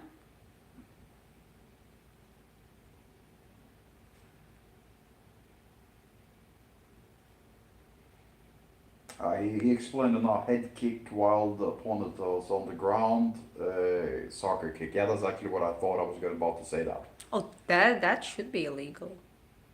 Yeah, that was the question. That definitely should be illegal. Yeah, because I didn't understand in the beginning. Well, this is a little bit like, okay, should MMA be like... I don't think it should, but some say like, okay, should it be the ultimate expression of the brutality of someone that just shows what can be done? But that's the point. We were just a second ago, we were talking about making it more into a sport. Yeah, we're talking about hydration tests and stuff like that. That's what was going to be my whole point. Yeah. It's like I think that you should limit things that you know are gonna damage people, that are gonna do permanent damage to people. And definitely kicking somebody in the head while they're down, like a soccer ball, is gonna fuck them. Diego Lopez is the next champ. I like Diego Lopez. I think he's a good guy, and well, he's quite young. And what was the last fight he did? Was the last fight he lost to Alexander Volkanovski? I'm not sure if he fought after that, but I think he has another fight scheduled now, and yeah, I mean, well, let's see how he develops. Best boxer in the UFC is Ilia Topuria. Well, I can agree that, and that's true. We're both boxers, and we agree like his stand-up game is outstanding. But he actually comes from wrestling and so black belt BJJ. So yeah, so like it's no, but that's a lot of people are going. He's a boxer. No, they don't know. He has a black belt BJJ. Black belt BJJ is at least 10 years of BJJ. Well, if he has a proper BJJ belt, I'm not saying that he has, but there's lots of people that get given black belts that are just... I think you can easily check it, and I don't think that... That's... I was also saying that. I'm just saying, like, there's a good probability that, like, he has those things under control, and I think it's actually great if we get more good boxers in the UFC. It's going to be much more entertaining. Yeah. And I actually think that now that they got this massive Paramount deal, they should reward that kind of stuff. Because for most casual people that don't know anything about wrestling and that kind of stuff, hitting and kicking is much more interesting than watching Yeah. two guys grind around on the ground. Yeah. No, I offense, mean, like it's. no offense. lots We of enjoy respect. watching wrestling and grappling in its own way, but let's be honest, for majority, for people who are not really watching the sports and they just like, let's say you show them, you want to introduce them to mixed martial arts, and which fight would you show them? Which fight would you show them? Would you show like DDP versus Khamzat fight? No, you wouldn't. You would show some of the Dimitri Josta fights, or some of the prime John Jones fights. Or when Don Fry was against this giant The Japanese dude. Takayama, I forgot his name. Yeah, no offense. It's just Yeah. we can't remember his name, but like that's one of the classic fights where like they're Yeah. allowed to do whatever. Oh yeah, It's just- that's even more old school. I'm like talking like more like a UFC But I mean, new for school. casuals, that Some of the Dustin Poirier versus Gagey. I don't know, Holloway versus like Dustin, like all those kind of fights. Like, yeah, I mean, just more entertaining, more both ground, both striking. Like, it's just. well, there's actually said by RJJ. He just asked, should ground game be limited so we don't get 25 minutes of hugging on the ground? It's kind of yeah, but I guess it's possible, and I guess if they do it, I mean, everyone's gonna have to deal with it. They're gonna have to change their game plans. They have to readjust. But I don't think it's impossible to do it. It's just a little bit of a work to do. It's like changing a system, and then you have to change quite a lot of things, and everyone has to adjust to it. So it might take a time. Walk is the featherweight goat. Yes, he is, and I love him.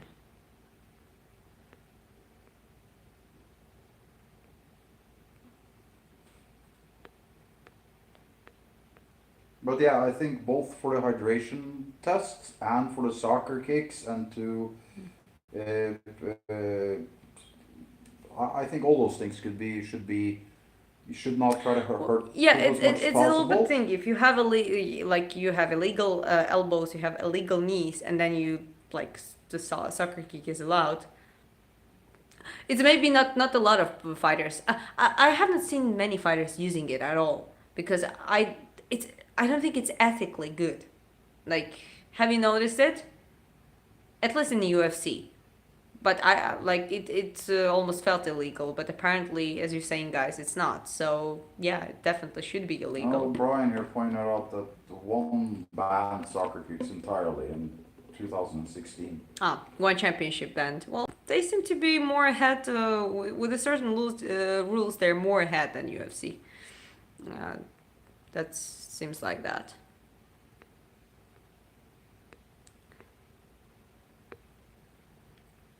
Anita says, "Oh, actually, hi. Middleweight. I think a good competitor could be Imamov.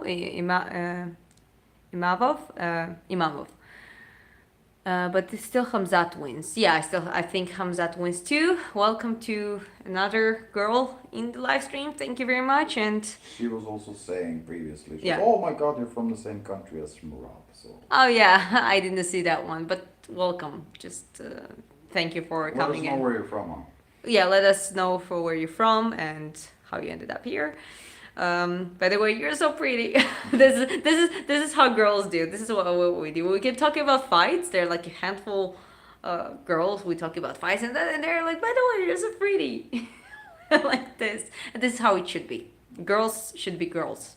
You know, even if we fight, even if we bleed, even if we kick each other's ass, we still should be girls.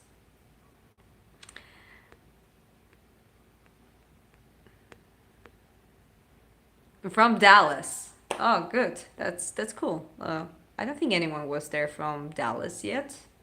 Which Dallas, where's Houston, Dallas. Houston? Yeah? Houston, Dallas. Is it the Houston, no, Dallas? I'm not sure if it's Dallas, Houston, or Houston, Dallas. Houston, Dallas. Sorry for our geography. People are underestimating GDM. I say that so too. I do think that people underestimate GDM. It's like, you know, I don't know, for some reason certain champions, it's rather they suffer with their PR or something. People just don't take them seriously. But the guy became a champion. He beat Belal, and he's there now. And I don't think that's going to be easy fight. I do think that Islam can win, but it's not like, oh, it's 100% Islam's just gonna, like, I mean, I think GDM is really underestimated. That I don't like when the current champions are like underestimated by people. It's someone who became a champion, for God's sake. Yeah, I was just about to say, like, I think Dallas is very close to where Kayla is. Really? Well, close is like, I just know they're both in Texas. Okay. But Texas is, when you see it on a map, oh, it's not that big, but Oh, it's bigger than Georgia, I believe that. Kayla or Anita, you can inform us how big is actually Texas, because I think like Texas is as big as all of Europe or something crazy. It just doesn't show it on the map, but I think it's enormous. Oh, is it bigger than California? No, it's way bigger than California. Really? I think so. I'm Well, not sure. open the map, check it. Well, the problem is that all maps are, they're skewed because you can't really see how big it really is, but if Okay, you get gotcha. superimposed. Okay, anyways, Anita says it's so amazing how knowledgeable you guys are about MMA, and I love it. I mean, yeah, all the chat. Thank you to all of you guys, and we just love watching it. I mean, it takes a little bit of interest and a little bit of research and watching actual fights and analyze things, and obviously have a little bit of training background, at least in one of the martial arts or sports, to kind of understand it. And yeah, I mean, I don't consider myself a professional in MMA or like an MMA analytics, but I definitely do like, talking about it. Anita, howdy. Kayla, Anita, like, get introduced to each other. You're like fellow Texans, and you're one of the few girls in my channel. So I appreciate you being here, and Well, I think that's cool. I'm looking at the map now, Texas could cover half of Italy, most of Germany, Czech Republic, Austria, Switzerland, parts of France, Amsterdam, Belgium. It's huge. Oh, yeah, you were right. Texas is like a whole country now. Like, it's a bunch really. of the countries, correctly speaking. Like we're hoping to get over there. We're hoping to get over there later this year, actually. So I mean, if we go to where we were, do you think we're gonna have a chance to travel a little bit around? I mean, we'll see. I mean, depends. we're gonna probably be in either Ohio or California, depending on. Yeah, depending where we We're gonna be needed. We're doing some business stuff over there. We're gonna be working directly, but we're going to help a friend, where he's gonna help us learn about a specific business. So we are applying for B1, B2 visas now. But Yeah. But yeah, we'll see. We'll manage something. I was scrolling through the live shorts, and I ended up on you, and it truly ended up staying. Thank you. I appreciate it. It's so cool. I mean, I still sometimes don't believe how awesome it is. Like, if you think about it, this is like a different part of the world. Sometimes I say it's Georgia, and people say, no, but it's night at yours. No, it's not Georgia. It's like it's Georgia, the country. It's like many, many, many miles away, many thousands and thousands miles away. And but here we are, all talking. So yeah, very happy to have you here. Judem is always looking good to get up instead of accepting bottom position. I think he's quite physically strong too. Sometimes physical fitness, like physicality, do matter. Sometimes you just push through certain things, and especially in the getting up from the ground position, you need the strength. Kayla says, I used to live in Dallas, but got way too expensive, so I bought a house in Fort Worth. Okay, Fort Worth. Fort Worth, yeah. I don't know it. Have you ever been there when you were in US? Fort Worth? No, I just skydiving and base jumping in California. Gotcha. I've never went outside of California. Our map shows smaller sizes of the countries that are near the equator. Yeah, that's Major A says that too. Not Ecuador, the equator. Equator. Oh yeah, The Ecuador equator is the equator. Ecuador is a Equa- country. The Because equator. because in Georgia we say equatori. We actually say equatori. No, we don't say equatori. We say equatori. So yeah, it's pardon me for my Georgian. Yeah, but that's also like You're right. The Texas is the second largest state in America. Which is the first one? Alaska? Alaska, yeah. Yeah, But Alaska. Alaska is like Yeah, I know. I know. 15 people I know what and a is bunch of, Alaska. Alaska is caribou. Alaska is also like a gift card from between Russia and US. It's just like I'm looking at the like- numbers now. Alaska is like 663,000 square miles, and Texas is 268. California is only 163, so it means Okay. that like Texas is 105,000 square miles bigger than California. That's impressive. Okay, what other martial art would you practice besides boxing? I think BJJ. I actually practiced some BJJ and I wouldn't mind doing more. I also watch football and love BJJ or wrestling? wrestling or You both. already have some wrestling skills. When you go in for a single leg or a double leg, you know what you're doing. I mean, I think when I trained before, there's some like guys teaching me wrestling, and when I did, I think I actually could do good wrestling. But yeah, it just wrestling is quite. When you're a kid, you develop such a good flexibility and agility and all that kind of stuff. As an adult, I think wrestling can be even more traumatic than BJJ. With all the bands and all the like, so, but I guess I mean I would do it. Well, surprisingly enough, like boxing is the least impactful for your health, actually. For joints and back, Yeah, and that legs kind of- and knees and shoulders and everything. Yeah, you're at the risk of the brain damage, but everything else is fine. Brain damage is already occurring, so that's okay. Yeah.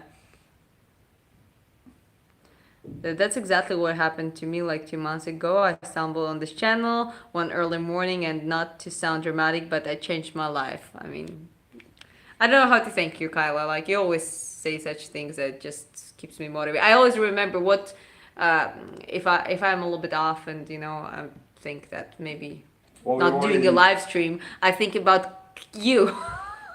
Some people who are like watching consistently, and no, I gotta do it. I gotta keep it up. So thank you. California is closer to Texas than some parts of Texas. That's a good point.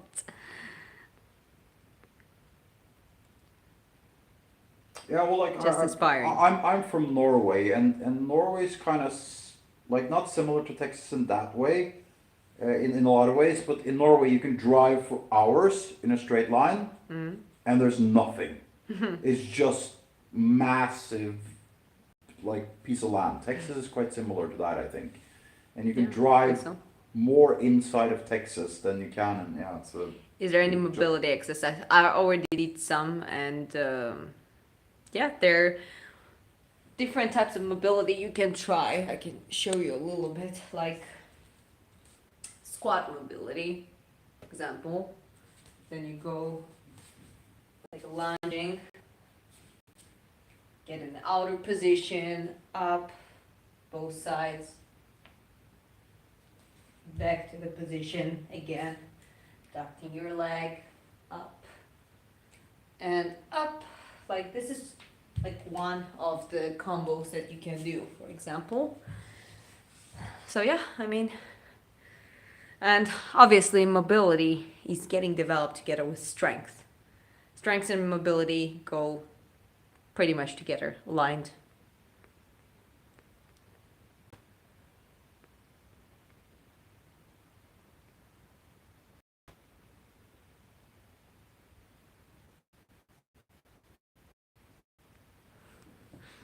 Okay. What's time in Georgia? right now. It's 11:39. Okay. Please no spamming, Chris says. Wins versus this week, Diego Lopez versus Jean Silva. Let me look more into it because I'll be honest, I don't know their records and backgrounds that much. Okay, so I cannot compare at this point. I would love to be in Norway one day. I just know Haaland and Odegaard. Those are places that most people don't know, I think, because the most common is Oslo and Bergen, I think. Yeah, no, Haaland is there. These are Haaland and Odegaard, I think, are football players. Or Haaland is 100% football player. Ah, okay. But Sorry, I was like Norway, cities. genuinely. I'm not just saying it's because I'm from there, and I've flown wingsuits all around the world. I'm from Georgia. He's from Norway. Genuinely, some of the most beautiful places you will ever see is in Norway. I can imagine that. And I've been to 60 plus countries all over the world. And there's some of the places that are there with the fjords and the mountains, and it's just literally breathtaking. And it's kind of like, when you live there, you don't notice it as much, but every now and then you're just like, oh, holy shit, yeah, this is crazy. Mm-hmm. Yeah. Yeah, no, I mean, it's one of my dreams to go to Norway. But before, until we were in Georgia, we need to organize, let's go for maybe a few days at a time we're here for next few months. Babe, What? let's go to Raja, Svaneti, like something like that. We can do that for you. Yeah. Good thing about Georgia is you can go anywhere in Georgia for a few days, and that's going to be enough because the longest drive is maybe 7-8 hours or something like that. Maybe a little bit longer, but Yeah, no, we can definitely do that. But like, hi Diana, how are you doing today? Good, thank you. I hope you're doing well as well. also like, if you guys spam, we're just not gonna answer the question. We did once now, but like, please don't spam because like it's impossible when. Yeah, please don't spam. Yeah. You're that boxer girl. Yes, I am.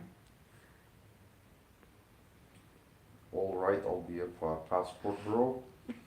It's Okay. Baby, am I a black man? Should I identify myself as a black man? I don't know if is that racist? I don't know. I don't know. Hips don't lie. I guess they don't. Live versus Islam. Who wins? 50-50. I already ranted about it way too much. 50-50 fight. Depends how it goes. And depends which weight class. I'm trying to condition my hands and forearms without losing dexterity. How hard show did I become? Wood, stone, or steel? Well, as I said, mobility goes along together with the strengths. If you train strengths, hypertrophy, and then you combine with some mobility drills, some mobility exercises, you're not gonna get all stiffed up. Obviously, I mean, if you go like a bodybuilding level hypertrophy, that's a little bit another story. But if we're talking about like a gradual and proportional progression, that shouldn't be a problem. If you just do strengths and mobility, especially, it's not a problem. I don't think it's your mobility can suffer almost at all.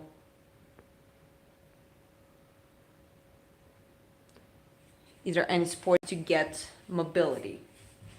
Well, pretty much every sport that requires speed, agility, and mobility, just in different ranges.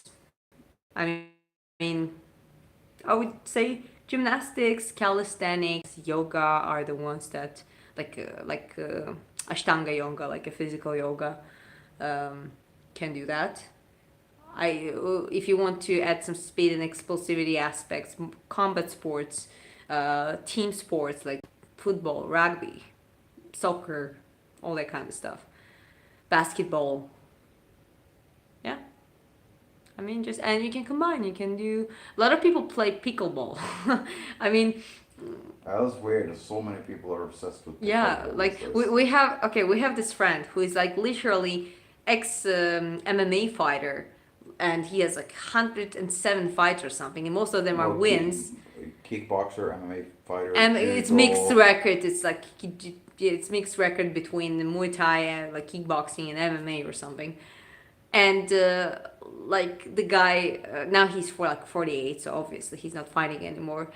But he's saying like he's so obsessed with pickleball, he enjoys it even more than he used to enjoy fighting. That's what he says. and last time we seen him playing together with Vietnamese ladies.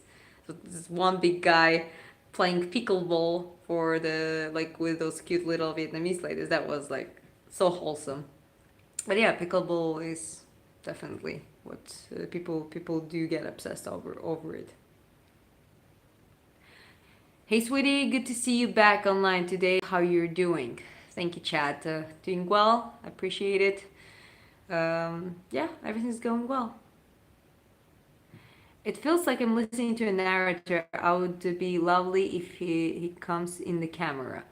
Baby, you're like a narrator, and Yes, today I am. today he is. Yeah. Sometimes he does come into the camera, but yeah, he prefers to stay as a narrator. It's just Mush. What's his face? Johnny Sins and what's the other guy's name? They get compared to all the time. The Stone Cold Steve Austin. Yeah. Bald, like never clean shaven, tattoos all over, 6'2", about Blue eyes, blonde 205 eyebrows. pounds. Yeah. Like I'm a very generic, like big guy with bald head and muscles. just get AI to make you one. They'll recognize me immediately.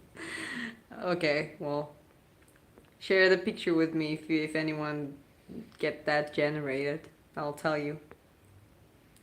Mountains are beautiful. The first time I ever saw them was when I moved to Las Vegas. And they literally took my breath away. Yeah, I mean, mountains. Georgia is also country of the mountains. I mean, small country, but some mountain areas are spectacular. I actually wish I would want you to see there, and actually, if you would consider it to be as beautiful as some places in Norway. Just want to say, because Georgia is such a small country, it's not that many places, but some of the places like it's crazy. in Georgia. It's like if they put Norway in the washing machine and the dryer and they shrunk it by about 80%. Norway is just it's a huge country. It's almost as long as the rest of Europe, and the mountains are just breathtakingly huge. Yeah. Like it's. And again, in the map you don't see that much, but like it's way longer. Yeah.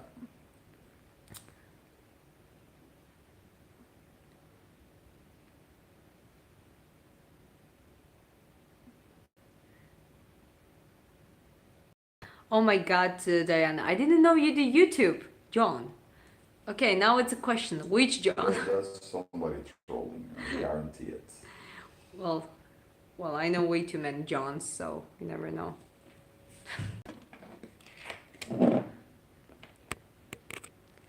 Just 1 second. Let me just.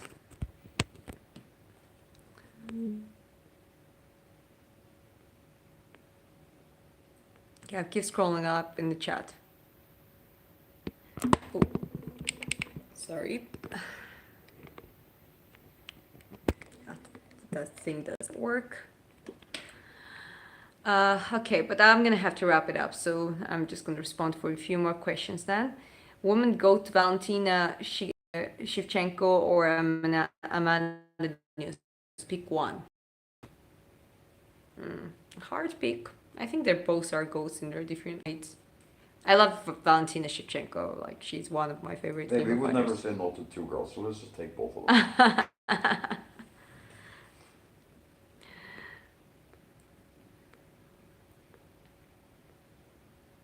Okay, I'm keep scrolling up, guys.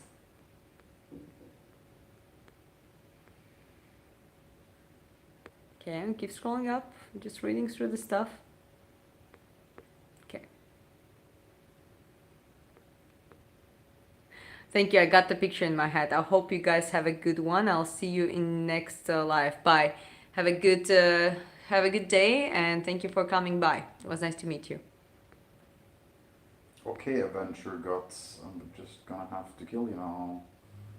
Yeah, someone is misbehaving.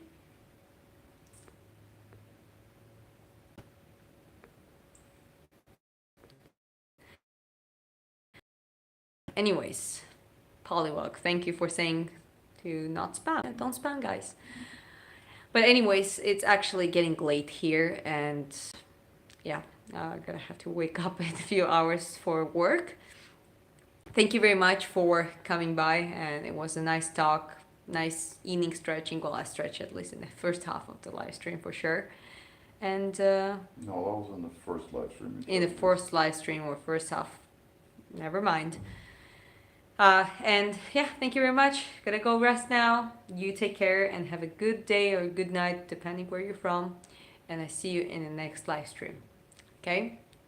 Ciao.